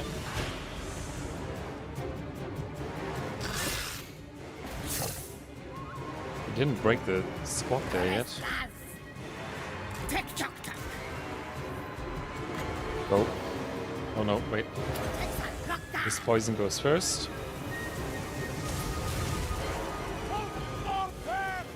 Okay, break them in a moment. Okay, they're running that way. We're gonna engage in the front. Shoot them from here. I should be running in a moment. Attack the salamanders with the red krings. Red krings? Red skinks. And of the flock of doom. Oh, boys. So, Sotek. Tower's nearly down. Mars, Oh no. Chuck. Not that.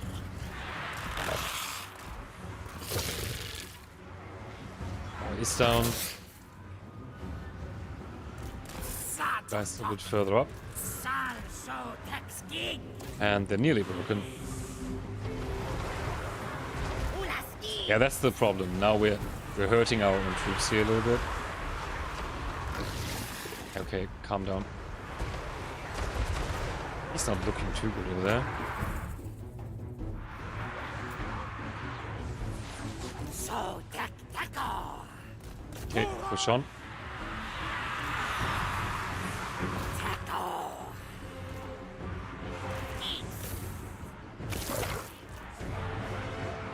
Let's retreat him a bit. Oh yeah, he's taking some damage there. Oh.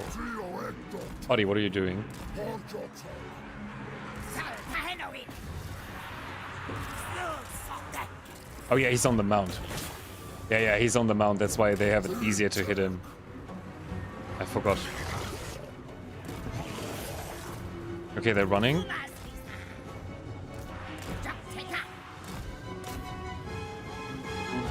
Salamanders.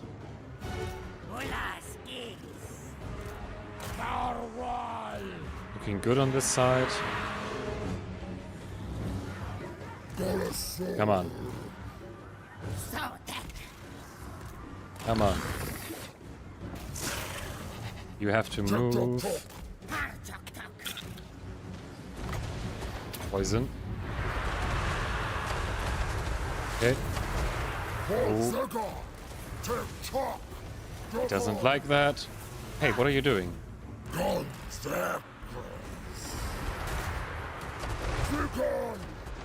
Yeah, now we're getting them. Come on, buddy. You're too big. Okay, he's winning.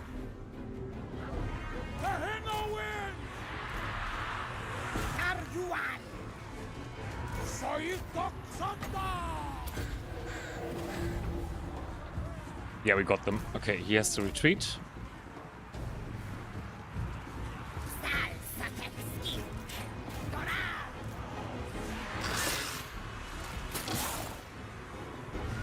Stupid tower range. Well, we're good. We're good. Yeah. Okay. We got it. We lost 36. We're fine.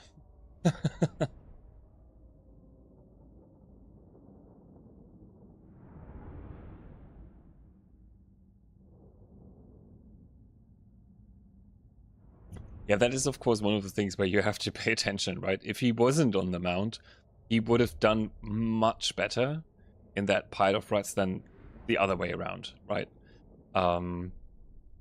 Because the Saur is pretty much like heroes on horses, or cavalry in that regard. They don't have a lot of mass, so they're gonna have a problem moving out of big groups of infantry that is surrounding them. It's gonna hurt you a bit. Okay, sack it. The axe thirsts for war. And occupy. And we send Tehenowin. We send him this way. Yeah. As much as we can, we want to take Subatum before anyone else gets it. Now we have Quetzal, which is the first settlement of our buddy Gorok. It's good. Wanted to make him a friend as well. For you, sir. Let's give him bonded service, actually. Okay. 240. We need a little bit more.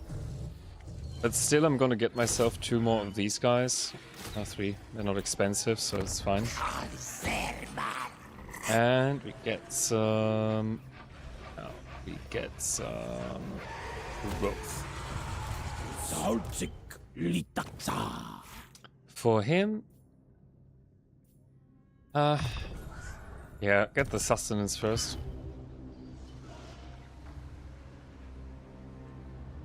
Nothing else to do? Cool.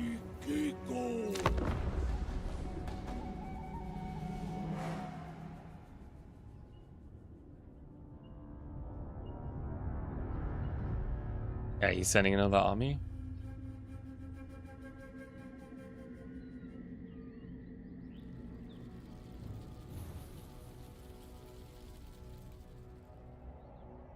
I don't know what this dude is doing here. No idea.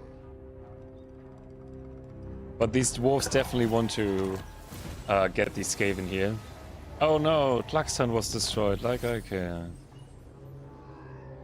Okay. Get more out of our spawning pools, that's nice. Get this one to upgrade our heroes. What white did we get?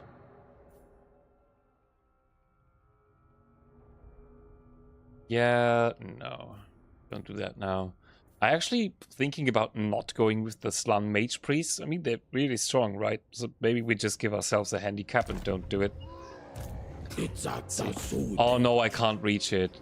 Are you kidding me? Oh god, no. Oh, that's terrible. Uh-huh. Okay. So, if they're getting that now... Yeah, we have to be careful. Like, if the dwarves take that now, we have to go back in time and actually see if we can be quicker. Yeah. Because we need that settlement. And I'm not really willing to fight the dwarves for that.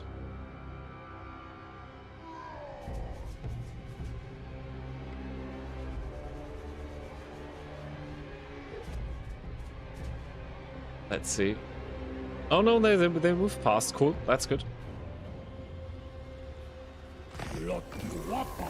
Okay, and 10 feet got a hot one. Nice. Where is this dude going? You're so weird, sir. So weird. Okay. Draftmaster. Yeah. Now recruiting is more worth it on him. Let's see. Oh shit. Okay. What? What is that? Are you kidding me? Fucking Log Stroke. Yeah. High casualties. What does that mean? Okay, we lose a few. Let's have a look. It's a minor settlement and is not evolved.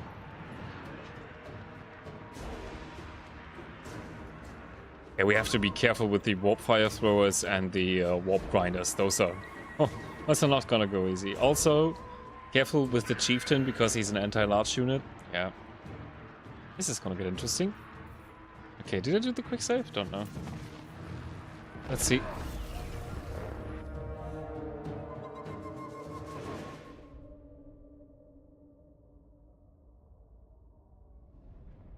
Good that we did the recruitment, actually. Now that I see this, I'm pretty sure that was a good idea. Okay. Yeah. The good part is we can do a little bit of ambushing. We just have to be careful what we're doing on this side. Okay. Hot Stroke is neither anti-large nor anything, so we're just gonna send these guys over here. If you guys do the rest, you guys are gonna approach. They're gonna take the brunt of the attack, while we're setting our boys to go around. Right, you guys go over there. Oh, I see. There's the other flamethrowers. Careful with that one. Okay, buddies, let's go. You're gonna attack the warpfire throwers. You're gonna attack on that side. I'll actually go a little bit slow-mo here.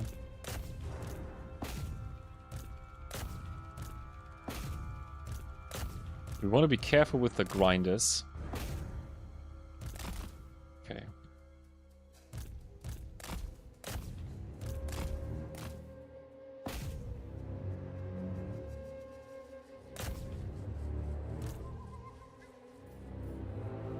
Okay. Damage resistor. Oh wait, no, not yet. They're getting out. Cool.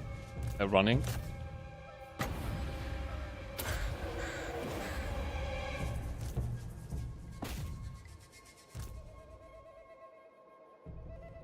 Oh, I forgot to mark.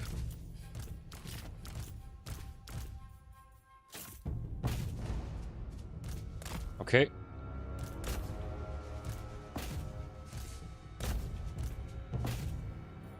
It should work. He has the warp fire throwers. That's the most important thing there.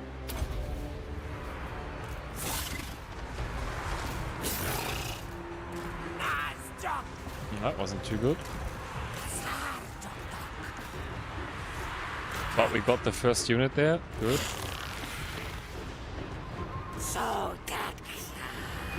Oh, he's stuck. That's fine. It's still good. It's still good. Send the Croc-overload after them. Oh. The drills are coming for my salamanders. Okay. Salamanders are rather quick.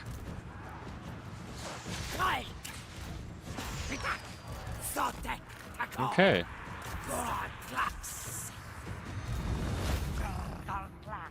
So they're fine running a bit, repositioning.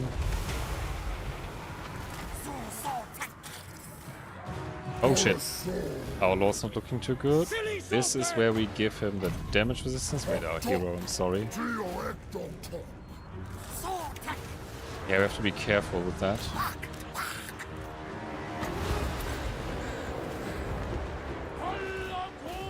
Go, shoot that.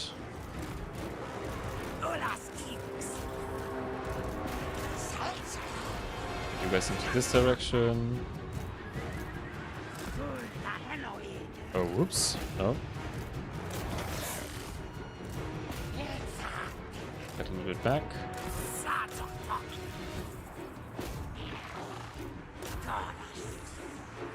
The other one is winning. They won too.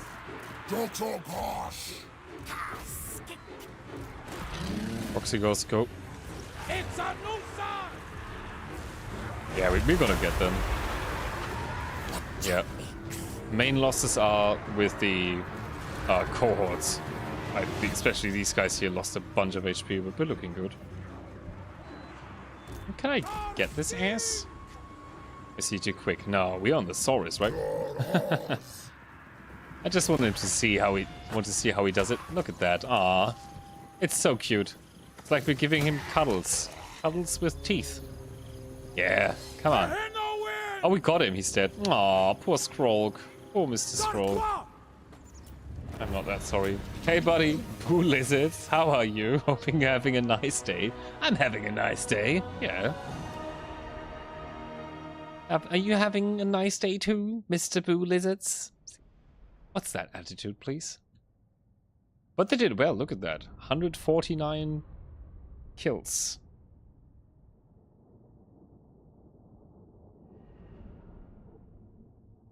That's a weird army size for a Skaven army. 386. Definitely bought the wrong units, Lord Skrolg.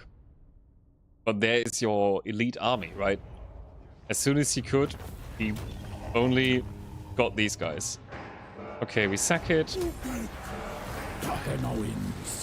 Oh, we got the Ripper. Nice. And we occupy it. Boom. That gives us the first phase completed. Also 15k. Very nice. A lot of money. Yeah. Here we go. Cool thing. Okay, we repair that. With Oxyotl. Let's take a look at our new sacrifices to Sotek. What we can get now.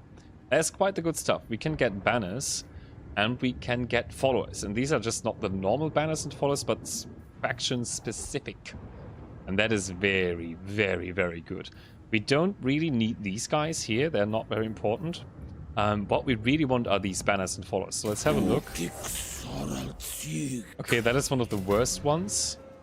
Poison attacks, but 18% weapon strength isn't bad. But there's better stuff there. Let's see. Let's get a follower. Income from post-battle loot. That's also one of the weaker ones. Let's see, get another control and corruption down. And another... Nah, we only get the shitty ones. Come on. Why are you only giving me the shitty ones? You kidding me? Yeah, okay. That's how it is. Get this. Get this. We're gonna get all of that stuff. Yeah. Okay. Let's see. For our buddy, let's start with Lightning Strike. Yeah. By now. It's about time. Yeah, you had a nice day. Enjoying another night shift. Woo! Night shifts.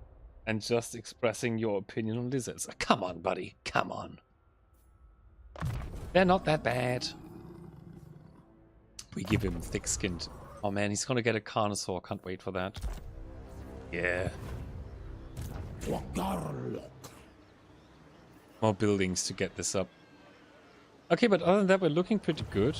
Is Rakarth? Aha, here we go. There he is, the Golden Colossus. Yeah. He's gonna be the next big problem, actually.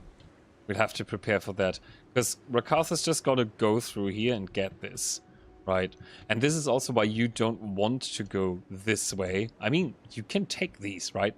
But you're gonna meet Rakarth 100%, and he's gonna be tough. And if you go that way, the Skaven will have free reign. And they're gonna destroy everything. Everything over there. And that is the biggest problem, actually. But, let's see. Garrison Lord won't move. We don't care. Building upgrade. Oh, yeah. Oh, nice. Okay, we get some money rolling. It's another 4,000. Yeah, okay. We'll do that for now. And we have a commandment available. Woo! We're gonna get growth. Nice.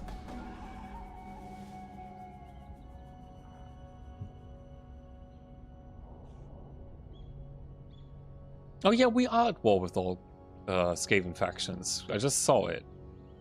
I thought so. But they're not gonna come over because we haven't really found them. Ah, he took the marks of the old ones. That's fine.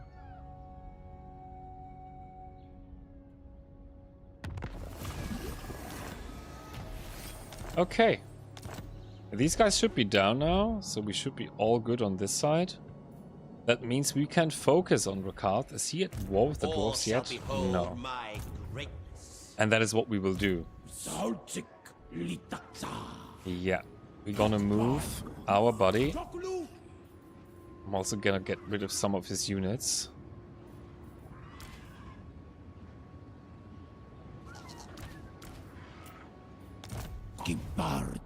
Make him cheaper. Because we will need that money. And we move up quite a bit here.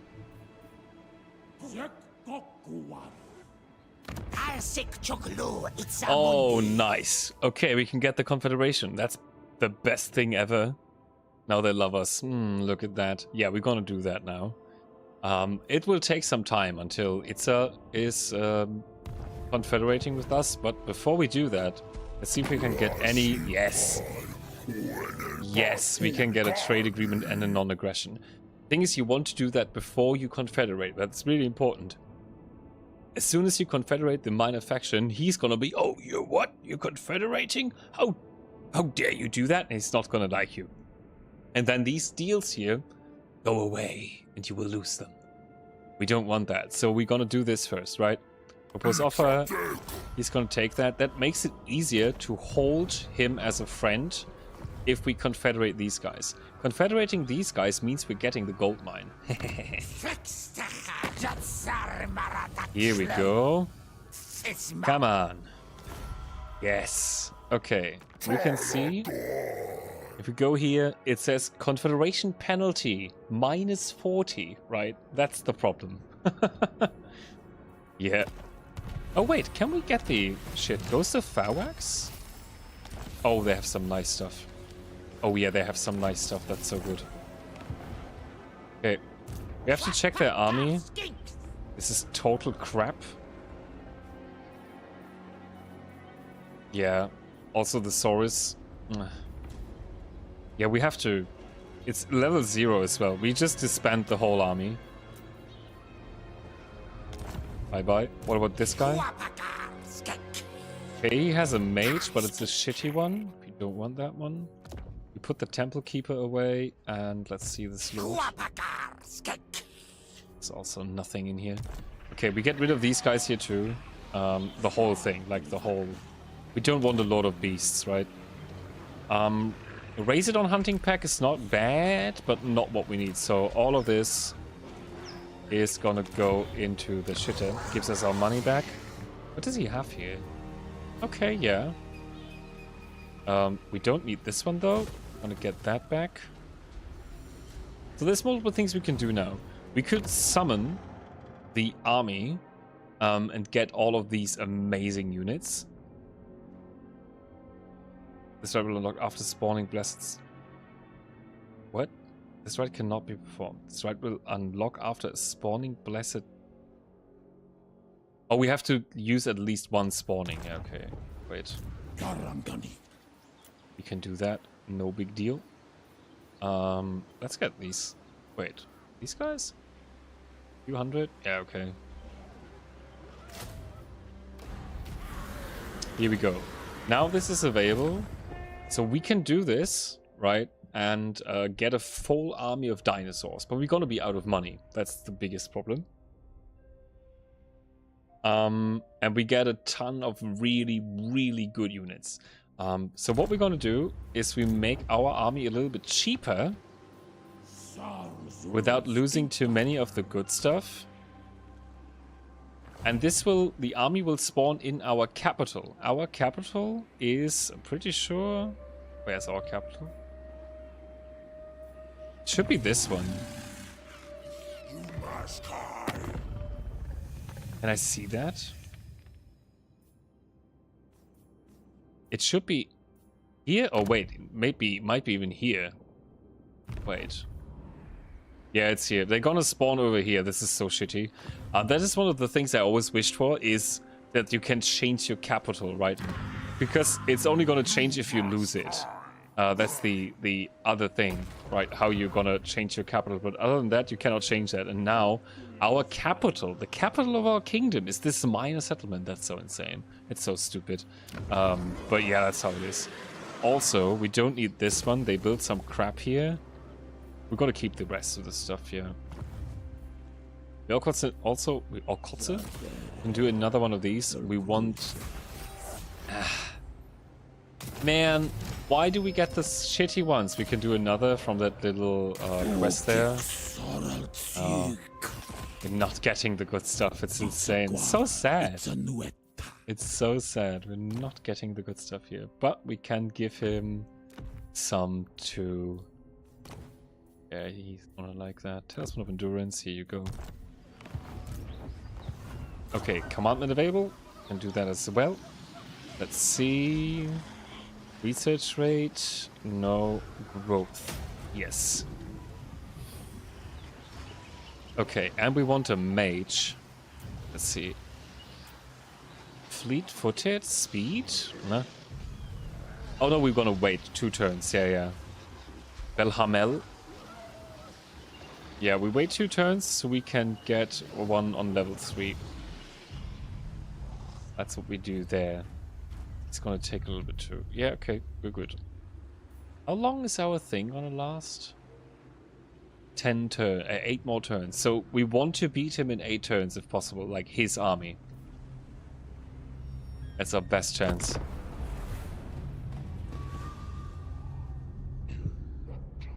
Oh, I forgot to kick my units out.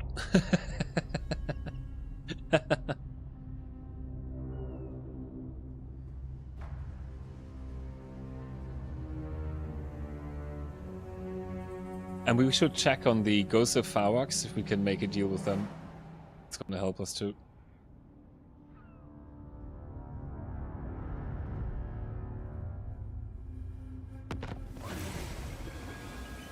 Research 8 technologies, yeah, okay.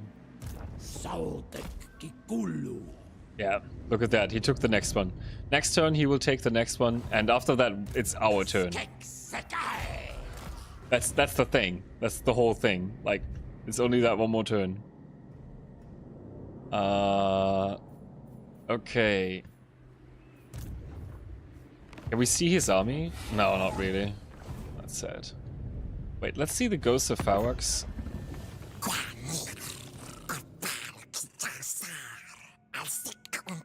Okay. Yeah, we have to take... It will take a little bit until we get a trade agreement. It's fine. Okay. How's Itza?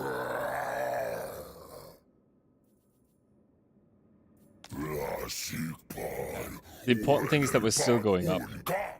Because of the deals that we have. So, okay. Let's actually find out how bad that army will be. We do a save. Then we do the summon. Yeah, let's see. Oh, we're only at minus 2,000. That's actually good. Oh, it's not a full army anymore. Interesting. Didn't expect that. Let's see. But we got 4 Blessed Carnosaurs and 2 Feral Stegodons, which is actually really, really good. We can get rid of the Bastiodons for now, and that gives us 6 units. That means we have to have space for 6 units too. So we get rid of this stuff. That he has no movement points. We're gonna meet up with him and take over his units, right? What is he? He's one of these guys, the Source Old Blood. And they have the normal blessing. Yeah. Ah, it's so sad that it didn't spawn with the bonuses. Right, if he had a bonus, that'd be much better. Wait. The Croc-overloard. Source Old Blood. That should work. Let's get this Gibaja dude.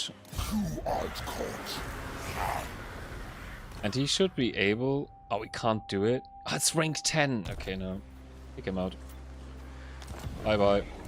We can get him again. It's rank 10 though. It's too high. Yeah. Okay, and we get rid of these guys. 1,000. We need some money. This is one turn. It's gonna give us 300. No, we need to make some. Yeah. This will have to wait a bit. But that's okay. Okay, and we can get... That's gonna help 3 turns. And we're gonna do this one too. Yeah. Because we need some money here. Okay. And we're good. Because if you don't prepare for Rakath here, I mean, you can do other stuff, right? Like recruit here, stuff like that. But if you don't prepare for Rakath's attack, you're sitting around Oxial, right? While he's taking that, he's gonna declare war on you, and he's gonna really poke you in the butt, and that actually pretty badly. If you just let him. And yeah, just to ravage you. So you should really do not fight the dwarves. These dwarves are not gonna be any like big problem. They're fighting Rakath too, which is good for us. They gotta poke him in the butt. We can take them out any time later, right? It doesn't really matter. I'm gonna decline here because I don't really need them as friends.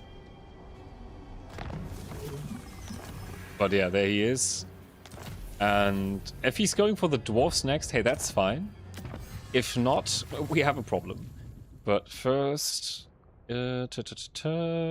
cost for resource. Oh, that's growth. We go for the growth. Oh wait, what is that? Sequence of heroism. I mean, immune to psychology is cool. The wound recovery time is not that useful. You should not have to use that a lot. Cooldown for minus spells. That one's nice. This one's not shabby. Like, this stuff is not super good. Oh, but this one's nice. Stalk for all heroes. We could go for a full Stalk army, only heroes. That'd be interesting. We could do that.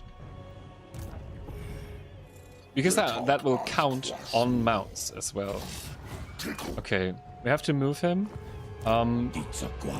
These units will become a lot less expensive as soon as we get him into this army because of the bonus that we picked earlier. This minus 5%, right? We get a 5% discount, you could say. Okay. Let's get there. And we can get rid of this lord after that. Or we check his trade. Let's get them over. Cool. Yeah, 200. We saved 200. Good enough. Let's see. We're gonna stay here. Yeah. Now we're only losing 500 a turn. What is his trade? Where's that? Fleet-footed. Yeah, that's kind of shit. Don't need that. Okay, buddy. Bye-bye. Save 250 more. Even better. That means we can upgrade this. Oh shit, this is going down fast.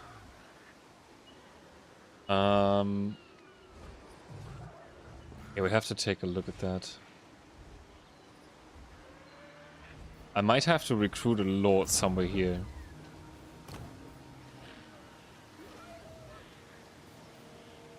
It's the same bullshit.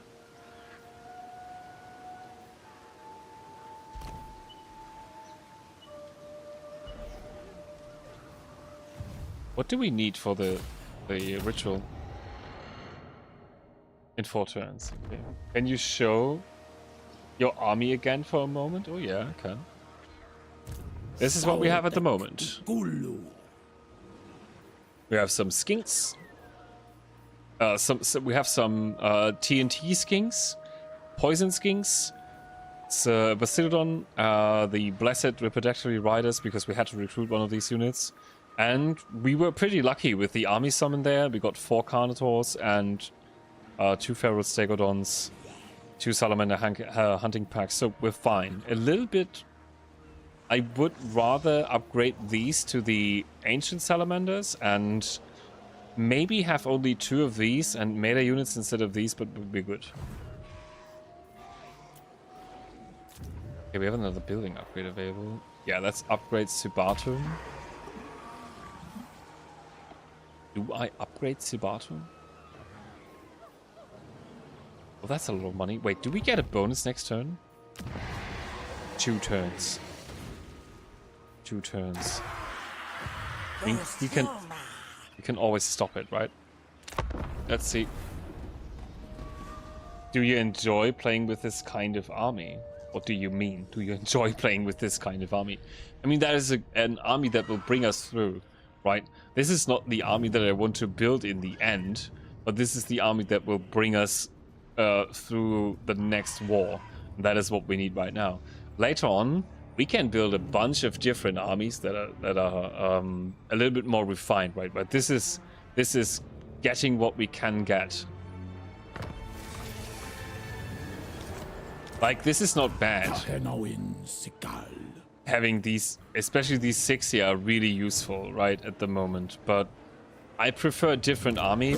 But right now, I mean, I think we don't have the handicap anymore, do we? So we could get Sauruses, right? Some Sauruses going.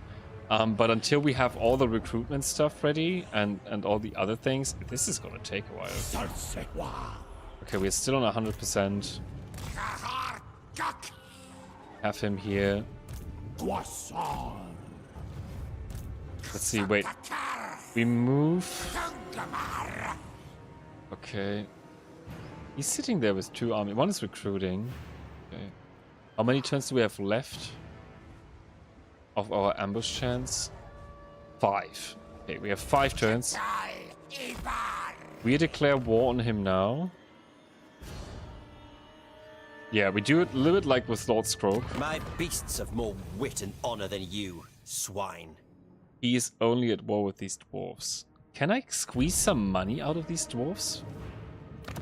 Honor to your ancestors. Is this your surviving army? No, this is what will survive. You could say. Okay, join war against 1,000 more. And give me money. Yes, a little bit of money. Yeah, that's fine. That's cool. Can I get a trade agreement? I can get a trade agreement if I don't take the money. Okay, for now. Like, we don't need those mountains. But in case, if they take any territory here, we have to kill them. So we're not going to do the non-aggression pact for now. We'll get some money out of this. That's nice. All right. What about our lizard friends? Here we go. Hey guys, it's still there. Not going up. Okay. Fine. We are now in the positive, means we can get ourselves a skink priest. Hit points, armor, and defense. Leadership, enemy leadership. Actually, let's get this one. Yeah, it's like they are already. What, skink priest? Are these new? Let's have a look. Hey, buddy. What are you? Oh, he gets an engine of the gods. Hey, that's really nice. And he can get another. Is this the same buff? Yeah, it's the same buff. Okay, we get that one too. For him. Yeah, we get this. We bring him into the army, bring down our upkeep. Never. No, what we need is a little bit of strength to counter Rakath. And this is the solution, right? Do the summon army. And, I mean, it costs 15k, right? So, but here they come. That's good.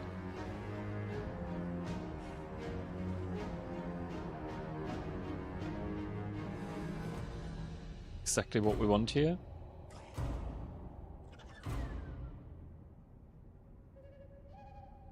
Oh, here they go. Okay.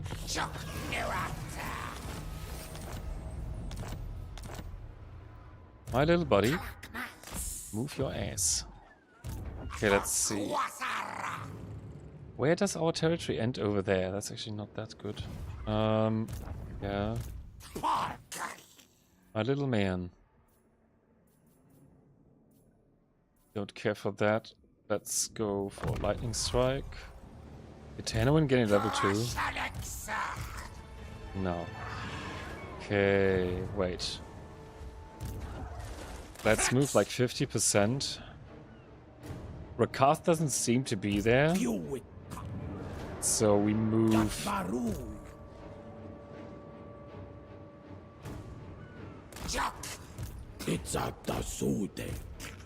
As far as we can. That looks good.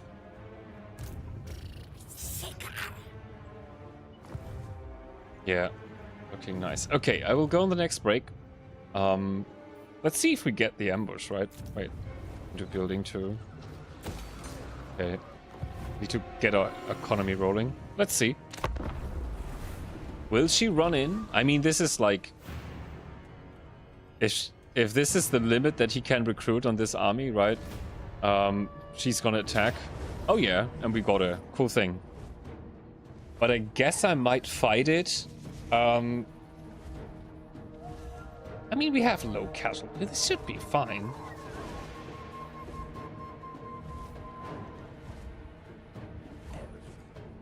Let's see. Wait, let's do a quick save. Oh yeah, and you get this one. Weapon strength up for... I guess this guy. Let's see. Okay, yeah, good. Nice. And Rakath is not here. Makes it even better. I don't mind if you notice this, but I'm not the biggest fan of lizards. Oh really? I didn't expect this one now. So I want you to play the role of devil's advocate here. Convince me that they're fun. Yeah, okay. We're gonna try.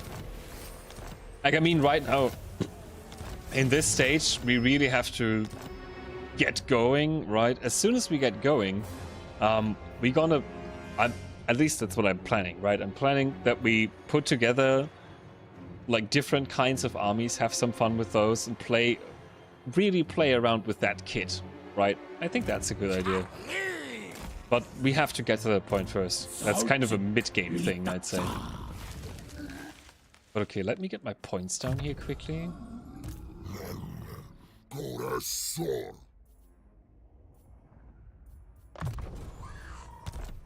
Because you can build a ton of different and really cool armies here. Okay. Next time we get him into the army. And I will go on the break and leave you with this. No, we can quickly resolve this, yeah. Second baby.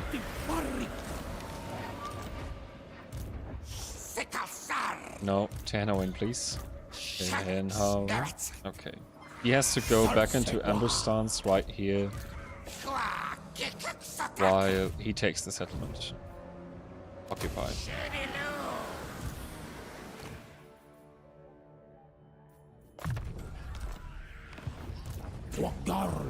Okay, you go the rest of the way. This is looking good. Looking good in general. Made some money. I'm going to do that after the break, okay? I'll be back in just a few minutes, then we continue.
Okay, I'm back.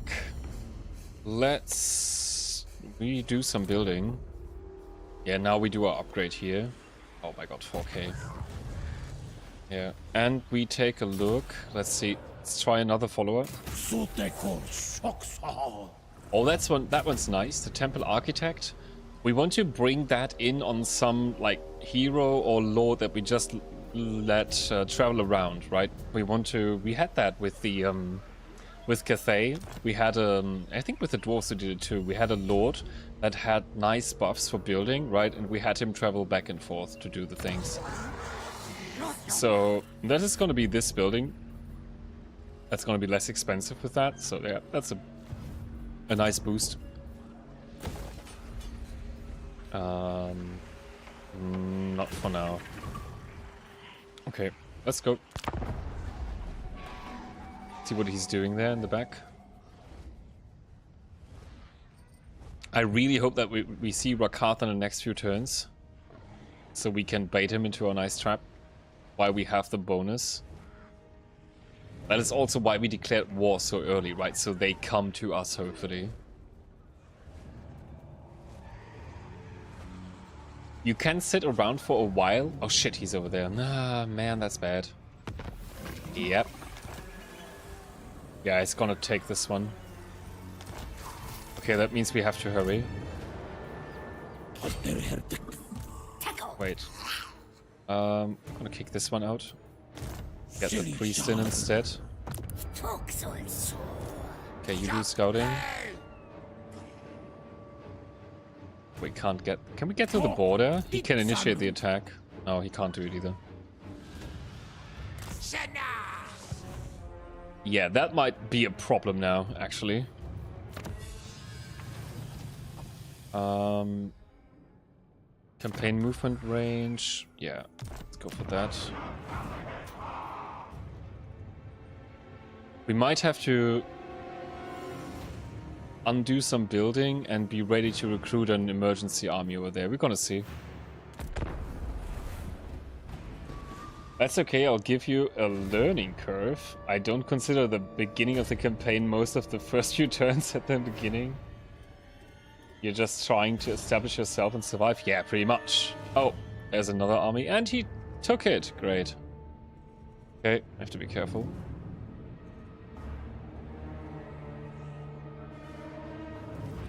Alisphere's over here. Yeah, we have to get an emergency army going. Which is really bad this early. Nah. I was so hoping I could bait him to come to us, but that's how it is. Okay, I have an idea. Don't know if that's gonna work or not. If he initiates the attack, we might be able to take her out at sea. Okay. We don't want to auto-resolve because he's gonna get the replenishment, right? So we fight it.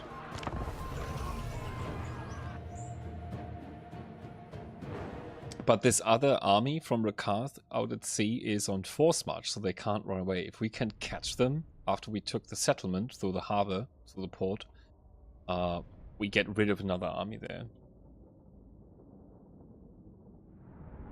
But that's the biggest problem. Like, as soon as you got rid of the rats, shit, this is the desert. Oh, great. Let's see. We cannot hide. No, we cannot hide. That's bad. Okay. Yeah, buddy. You have to make it for 1 minute 23. You're gonna be fine. Oh, they're oh yeah, they're holding back. That's so nice. Thank you. No, I mean you need time to establish yourself, right? It's not gonna work otherwise. Let's see. And I guess we keep the infantry back. Yeah, we keep the infantry back. Okay. Everybody's here. Let's go slow-mo. Send them all in. Here you go. Here. Oh wait, that's the other champion. He can go too. He has a mount, yeah, okay. You go to... You attack these guys. You go to attack these guys and send in the others. Send you two in here. You in there. You in there. And you in here. Get the Reapers ready. And who's gonna be quickest? Okay. Oh, he's on the mount. Okay. Will you a little summon? Hopefully that brings them nicely together. Okay.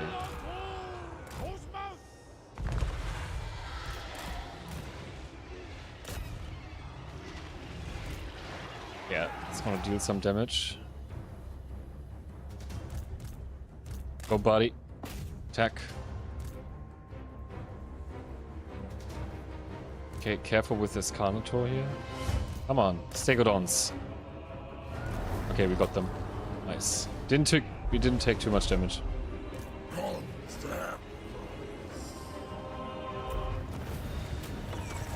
We pretty much scared them to death in one big swoop. He actually made 16 kills. I can't believe it. Hey, Tenfi, look at you. My little masked buddy. Did great.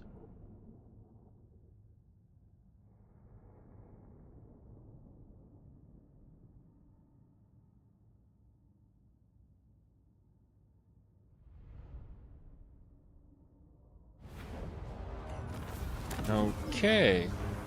Second. Nice. And what?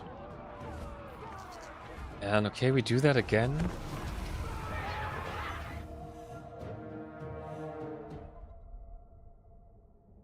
I think it's nice that you call it a learning curve, by the way.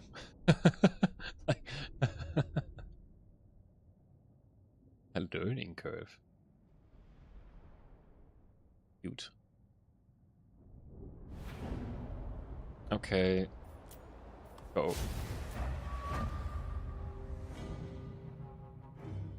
We do pretty much the same. As soon as the others arrive, we send them all in.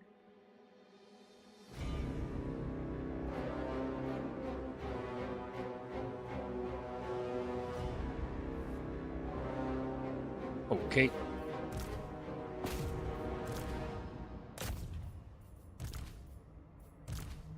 Wait.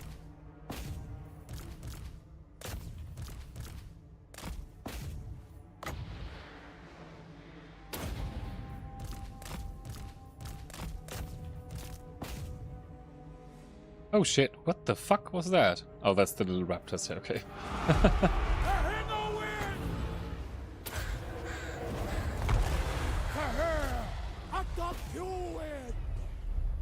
Come on, boys.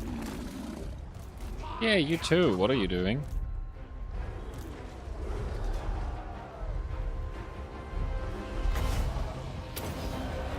Okay, they recovered.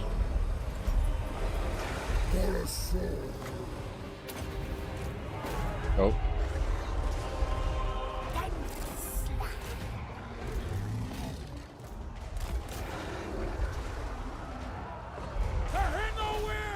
Yeah. What are you two doing? You little chubbies. Go, Croxies. Yeah, nice. Okay.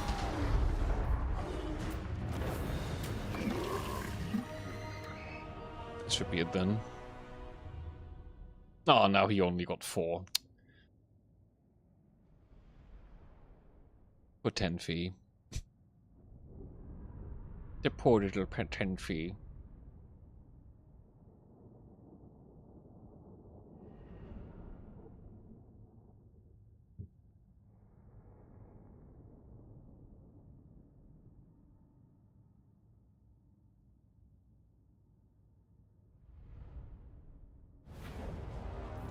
Yeah, but we get it. Come, join us. Okay, he got the Ripper now. Nice. Oh, we're so lucky we can actually reach her. Yes, look at that. You dumbass, you're gonna die. Waste your time? Short-sighted. Yeah, and he can't reach us. Perfect. Could be better. It couldn't be much better. Okay, I have a few feral bears. The Bloodwrack Medusa, yeah, the Shades. They have a ton of ranged units. What the hell is wrong with those guys? Okay.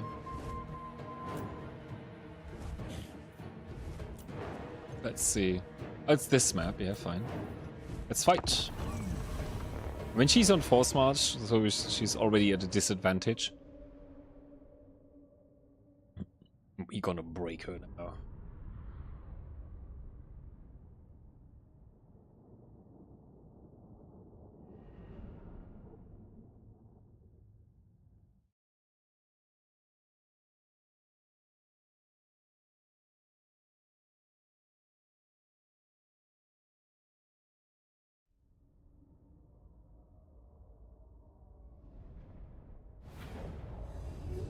Yeah, the only problem with this kind of army that we have right now here is that we have no front line in any way or form. So we really have to make with what we have to protect our ranged units and everything. That can be a little bit difficult, but we have an ambush force. So we're gonna have a visual advantage anyways. Okay, buddy. Oh, I forgot to level the mage up. Shit. Oh, was dumb. Okay, and we got a big fat elite force that we can send in from the front. Oh, they're moving on us. Actually, nice. We're gonna split them if we can. Let's move you guys forward a little bit. They're sending these guys around. That's actually very good for us. Yeah. Okay, that's the first Shades. Gonna go get them. Send in these guys here. Send in these guys there. Where's the other?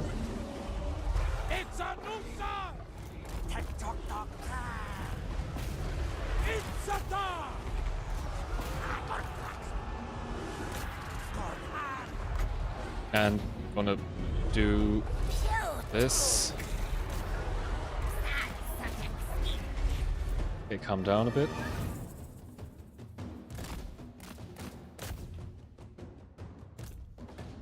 Come on, get these Shades. Schlitzerdactylus can go after these guys. You can take down these dudes here. Focus on that. Oh yeah, get you guys behind me. Get him in there. Okay, we got their lord already. Pretty much. Just have to be careful here with those bears. Oh, he's not doing anything. But the bears are nearly broken too. These guys off. These guys are off, definitely. Go, buddies. Have these guys run.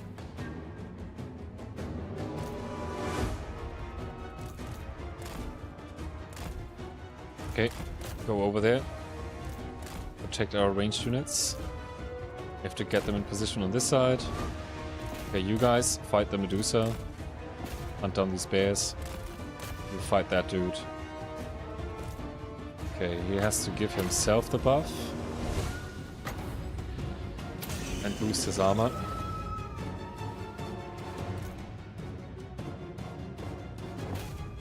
Okay, let's attack these bears. Get you guys in there. What are you fighting there? Oh yeah, that dude. Okay, that's fine.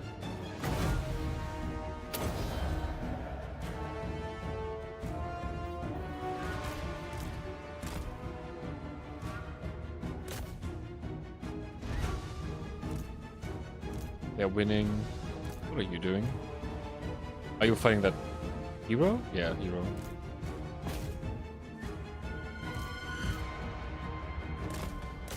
Okay, get these guys.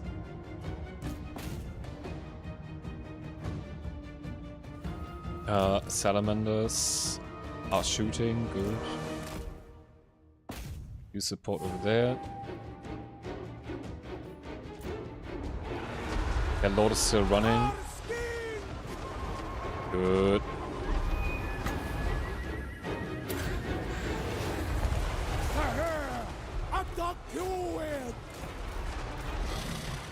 Okay, they won that one. Let's go after their backline. Get the Carnotaur back. Get the hero. Same here. Looking good.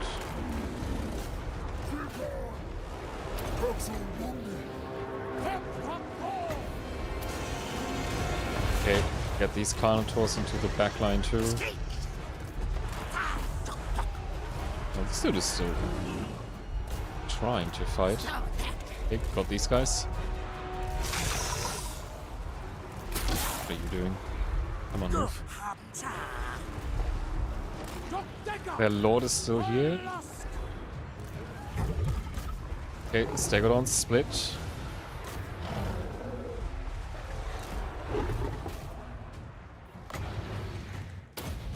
Do another summon. Oh, the fucking bears.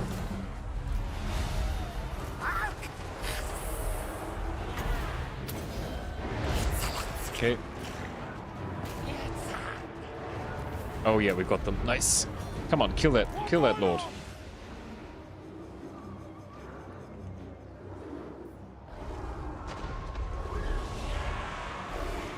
Get that Lord. Come on.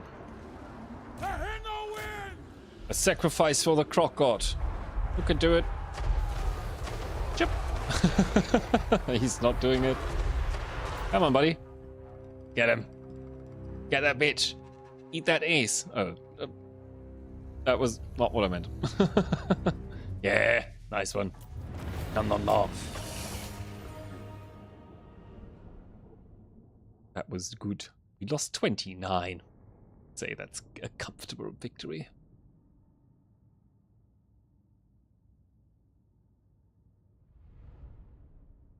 What we really need right now is the banner that reduces upkeep cost. There's a banner that you can get from the Cult of Sotek that reduces upkeep cost by I think what 20% or something. It's quite a lot, but it's one of the rarer ones. But that is what I'm rolling for in the end. Oh yeah, looking good. Okay. Yeah, and we have to make way out of this water back into nicer stuff. Okay, looking good. Let's see. Oh yeah, and we can decide what we want. This is now the point where we make a decision for our cult, you could say. We can either go this way, the fanatic way, or the promises of reconstruction. So, let's take a look at these, right? So this is for him, melee attack and physical resistance. This is also for him, and a weapon strength bonus for fighting, like all the bad guys. Skaven Beastmen, Warriors of Chaos, Demons of Chaos, but not all the factions we have to fight. You can also get an armor buff and melee defense buff, but only for skinks. And Tide of Sotek. This one, the nice one here is the Sacrificial Offerings gained post-battle. That is really nice, but it's only for you again. Only for the battles that he himself fights, and more buffs for skinks. So I would actually never play this route. Right? Don't play this route unless you really just want to play skinks. You're doing a challenge or whatever, then you can do that. Otherwise, this one's a lot better. We take a look. Control +2 in all provinces. The other ones are not that good. Income from all buildings, 30% local province. That's kind of shit. Because with your legendary lord, you always want to be at the front line, so you're not going to be anywhere where you gain a lot of money. Corruption down, on the other hand, is a nice one for local province, because you will march into a lot of corrupted territory. That's going to help a little bit. But the control plus for all provinces is also like really good.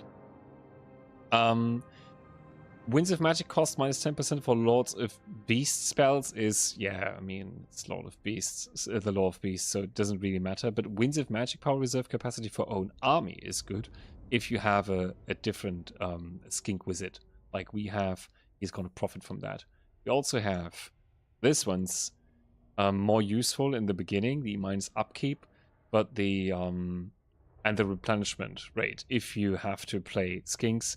The other one is enlightened. That's gonna help you quite a bit. That is the best one you can get here. Sacrificial offerings generated per turn, 25 per turn.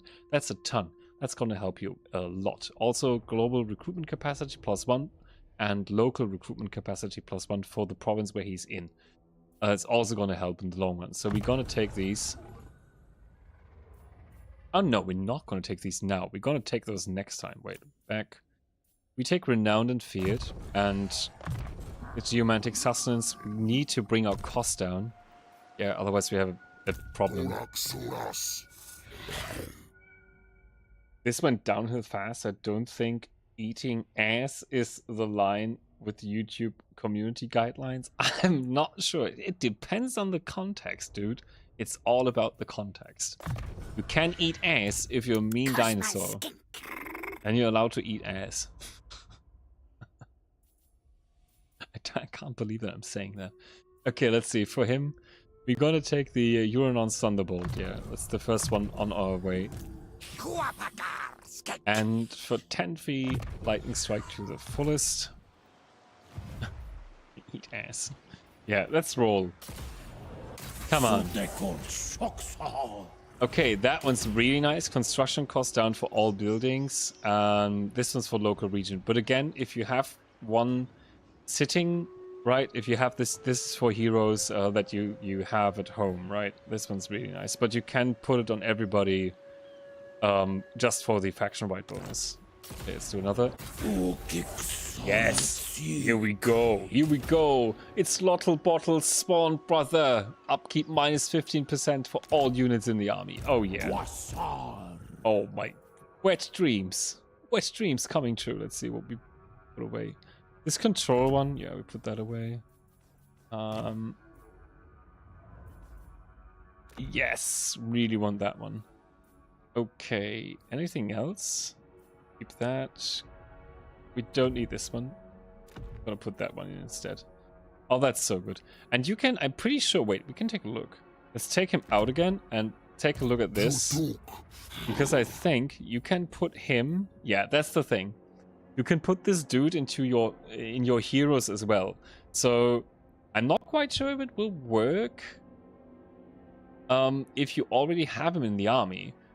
But if I'm correct, right, you can get one Lottle Bottle Spawn Brother in the hero and into your lord, like onto your lord, and it will stack, if I'm not mistaken. And that is why, if you play this faction, while there is other really good things up here too, where you can more blessed units, right? Like, this army ability is also cool. And unique powerful reckoning, that's a chief, that's a lord. It's not that useful. This one's nice, minus corruption. These ones here are really cool too. Plus 20 growth for all provinces, plus 5 control. You want to keep those up if you can, because they have a duration of 10 turns, right? Recruitment rank for all units, also very useful. And then another blessed thing. But in the end, like the banners that you can get, and especially the follows that you can get, and that you can roll them whenever you have enough, it's just amazing. It's all about the narrative. Indeed, it's all about the narrative. We have to make sacrifices, so we're gonna eat some ass here, some elf ass. YouTube's gonna fine with it, because I'm eating slavers' asses. Okay? At least that's what I think. Let's see. Let's see where Karth moves next. I guess he's gonna move to Oxial. I'm not gonna enjoy that though. I'm not gonna build now because we will need that money. Oh yeah, but we have some units that we can recruit. Or maybe I should. No, wait, you know what? I'm gonna recruit a lord now. Yeah.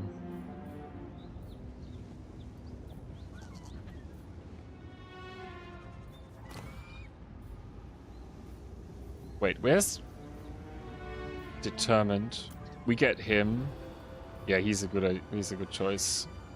You don't have to pay for him. Oh, we got an additional lord. Yeah, nice. Okay, with our points. We get these points here. If we're lucky, we can pull him into a trap, but we have to recruit first. That's why I'm doing it. Okay, let's see.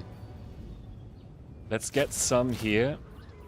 And these guys have ranged missiles. Yeah, okay. We're gonna go with that. We go with these guys because they're cheap and they only have 1 turn, so we can get 5 units in there. Never. Oh shit! That's gonna get ugly. That's gonna get really ugly. Okay, let's end the turn.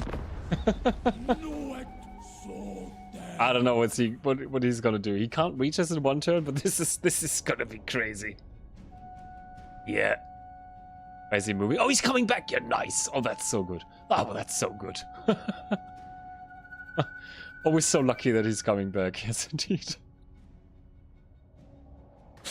Otherwise, that was about to turn really, really bad. Well, this is just extremely lucky here. Okay, let's see. He could go down this road. That would be not much better. We have to be careful. Yeah, we have to keep our money together and see what we can do. At least for now, we gotta make the money, but we need to be ready to get an emergency army going. So I'm gonna wait with most of the building here. I'm gonna get this one though. That's 400. No, it's not slaves. I'm asking you to please use the correct term. Unpaid interns. Oh yeah, I'm sorry. Unpaid chained interns? What are you actually doing is preventing troubled young adults from finding work. What the hell, dude? Yeah, like internships. That's the thing, right? We're gonna do this one. That's 800. That's fine too. Oh, that's too expensive.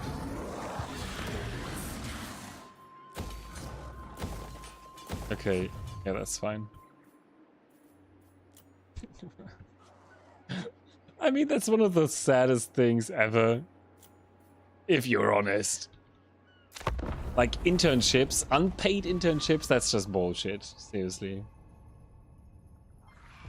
Unless you are still in school. Like, we have that at the... Oh, he's coming back, that asshole.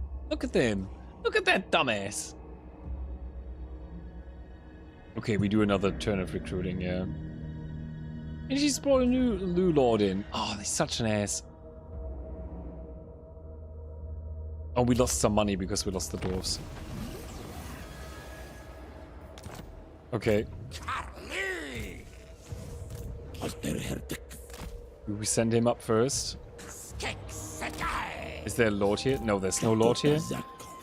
Okay, we will go visible in the hopes that he turns back, right? That's what we want. We want him to turn back in his force march, come running this way. That'd be great. Yeah. Okay, let's see. I don't know if you guys have that, right? We have that in Germany, that normally when you're like in, what is that, 8th grade, I think it is, you have to do an internship from school, right? So you have to find some, like a trade company, whatever, right? And get an internship. Sometimes the schools help you too, right? To get one if you can't find one. Oh, this character, that's bullshit. We don't take that one. No. We get more armor. Oh, we don't get more armor.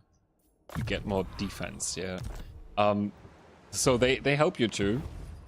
Then you have to do an internship for like 2 weeks in general. I don't know. I'm not sure. It could be 3 weeks by now. But I think it's 2 weeks, right?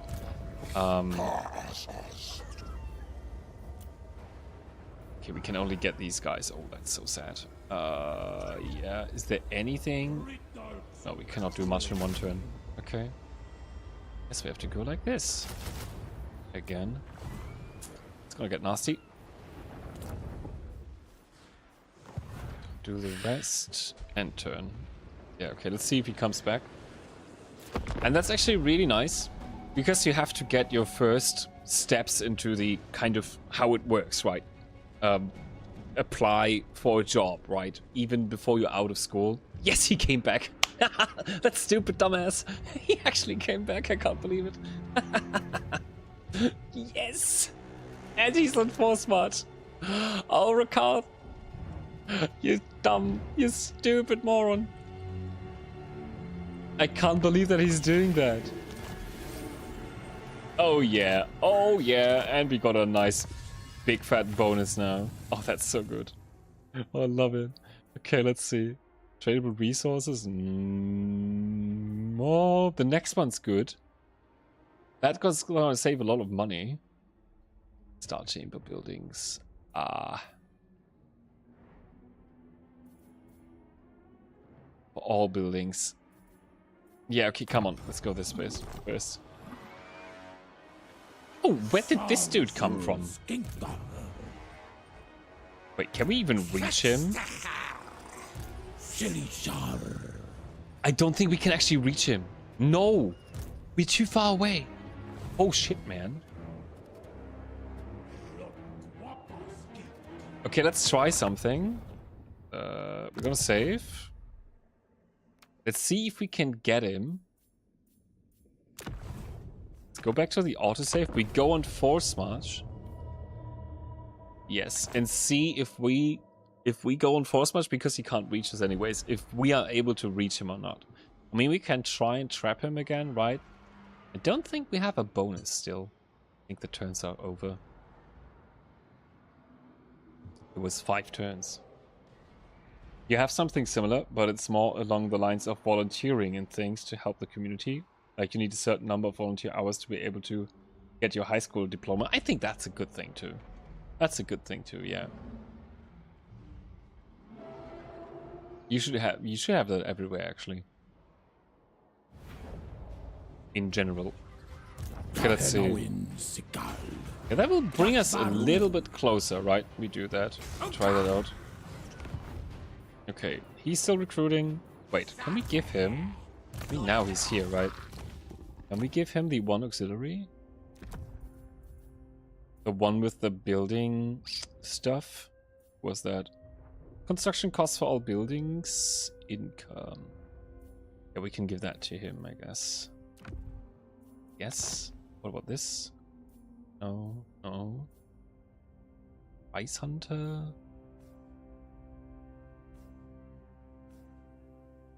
Oh, for this one we needed Skink Priest or Oracle. Okay, we have to get a hero for that one. Yeah. I guess. Wait. Can we recruit? No, we cannot get one. Okay. We don't have the money for this right now. Because that would be the best thing if we have a priest that we have running around. Yeah. The astronomer. Okay. Is that enough? No. Okay. I'm still gonna save the money, yeah. Let's see. 9 turns for this. We can do the slan, but no. No, it's over. We don't have it anymore, yeah. Let's go.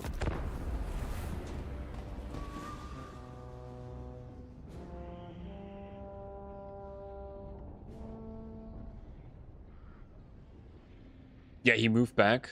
Oh, is he close enough? Or did he move less close now? So we can't reach him. That would be sad. That'd be really sad. But I mean, we can still try and catch him, right? I guess our buddy Tenfi would be up for that. Let's see. We got the movement range. Oh shit, there's another behind us. No, I think we can reach him.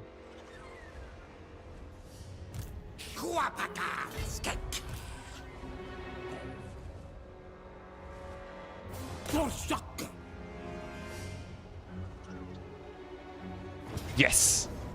Okay, we get a close victory. I'm gonna try and kill both. Yeah, I could do a lightning strike. It actually makes it more difficult. It's weird. Very weird indeed. No, but we're gonna try this one. Yeah, this is gonna be the last thing we do today because I have to get up very early tomorrow. What map do we have? Okay, it's fine. He is on the dragon already. That could prove problematic. Yeah, we have to get him down. Yeah, that's the best thing we can do. Okay. Fight. Like, if we can get him down, we can pin him with all 4 Carnotaurs and really wreak some havoc. If he goes after Tehenowin or after the other Dactylus, that's actually fine because they are much faster than the dragon, I think. Maybe not much faster, but I guess fast enough. It should be fine. So what the hell? What is this bullshit? Who did this? Who had this terrible idea? Come on. Okay. Now, let's see. We get our sneaky boys. Oh god, we cannot. We cannot get our sneaky boys over there. Yeah, okay, we get them over here. The sneaky boys, indeed. Okay. Salamanders together with these guys. Everything. We don't have a lot of units in general in our army. Okay, and we have these guys too. And you guys here. Let's see. We're gonna see.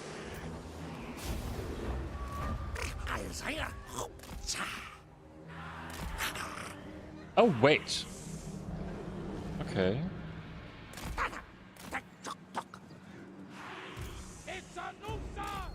We get on our way. Yeah, he's already... he's already changed. Yeah, it was a little bit too slow there.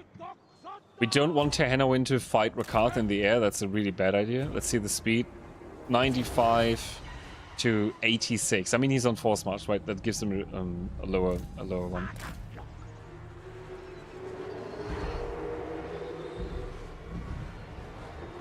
Yeah, we're not in range yet. That's good. Okay, we really want to get in the latter part of the pack. We're gonna send these 2 here and you guys here and do the summon there in the back.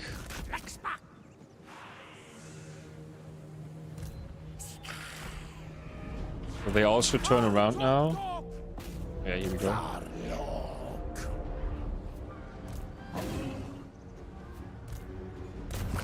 Okay, Salamanders. We have the Croxy. Oh, here we go. Oh, here we go. It's coming down to us. Oh, that's actually good. Come on. No, no, no. Get down. Get down. We need to get down.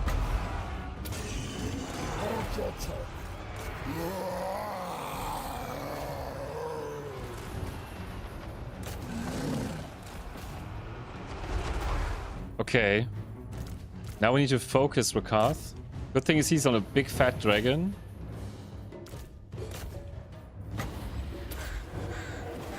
You guys are here, good.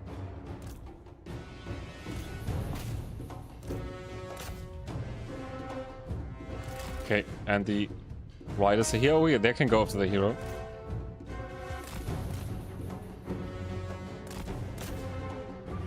Oh wait, you go to this.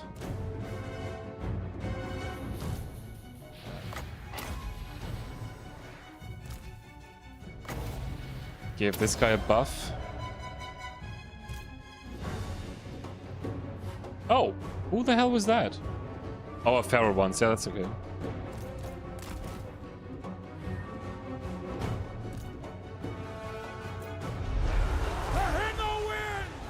Okay, let's get him out of there.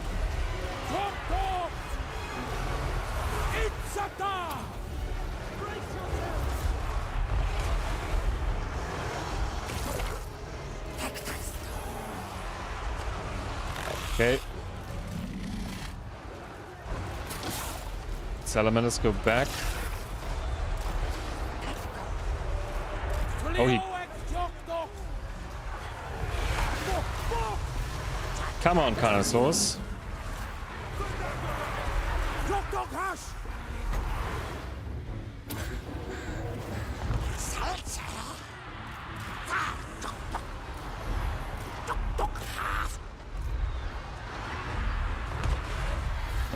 Okay, he's on his way back.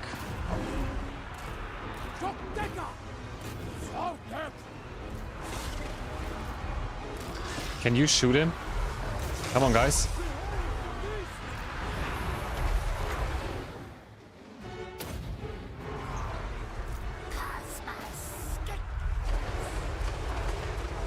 Oh, he's on the Dexterous. Bad.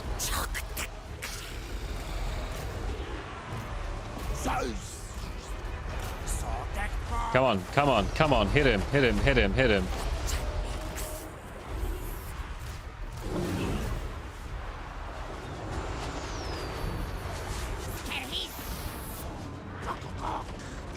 Not getting there.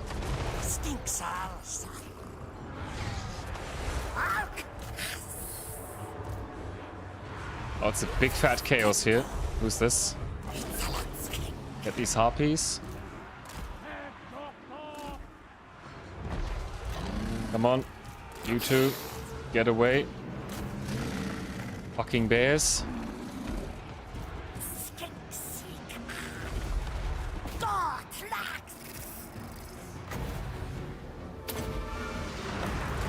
Okay, Stegodon's back in. Let's calm down a moment. They're running. Okay, we're coming back on this side though. Okay, let's have these guys focus on the Hydra. I need my salamanders to hit him.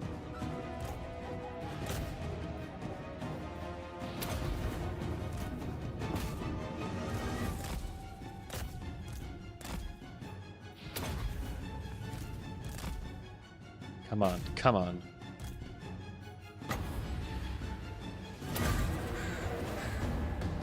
Oh, the harpies are coming back, okay.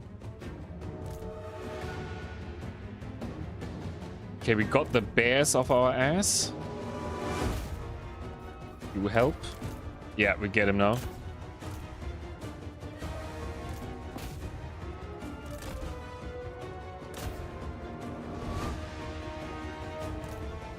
Okay, attack these guys from the back.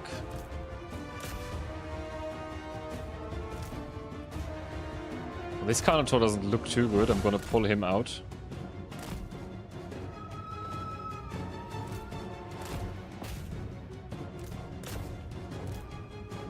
Okay, he's anti-large. We're gonna bring him in. My mage's running. Come on.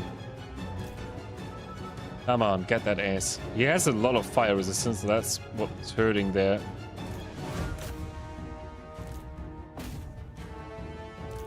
Okay, they got him. You can finish that one. Nice. Yeah. And he's out.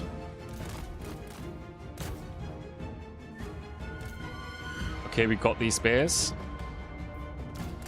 Foxy Ghost, go this way. Come on, get him, get him, get him. If he's dead, yeah, that's it. That's it. Now we're gonna break them. Yeah, that's it. Nice. Oh, that was a tough one. Okay. Yeah, this is where a life wizard would be amazing. Ooh, yeah, that hurt. That hurt quite a bit. And this is what I meant, like with this is what we need. We need capabilities to kill a legendary lord on a dragon, and that is one of the biggest problems. GG, thank you. Worked out pretty well. Because the thing is, can we see the damage that he dealt? Yeah. He alone dealt 12,318 damage. Right. Let's take one of our Carnosaurs. He dealt as much damage as two of our Carnosaurs. And he is a fucking flying monster, right? So, yeah, he really hurts. And normally with different factions, I would say, hey, get a bunch of missile units like these dark shards or like arrows or something, right? And get him like that. We don't have that as Lizardmen. We don't have... I mean, we have the Salamanders, right? They did a good job there. But we would not get these Salamanders this early, and not a lot of them, right? We would have to... Like, we can recruit them, but the time to recruit the amount of Salamanders... a bad deal, right? It is much better to just summon these dinosaurs. Okay, we replenish. It's not much, but something. Better than nothing. The good thing is we got both of them. Oh, can I get out of that area? No.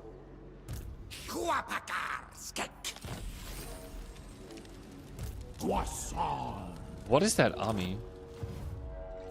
Ridiculous. Okay, it's manageable. But we need to get out of the... Yes, good. Okay. That is gonna help. Now we take this one. For him. I mean, we can win that fight. Right, if she comes over and brings that fight to us, we can still win that. We might lose a bit, but we can win it. That's the point there. Okay, technology is done too. Wait. Yeah, no, we get this one. What's the other stuff here? Oh yeah, it's this stuff. Okay. Okay, this should work out. Anything else? We can do this one, see what they bring us. Okay.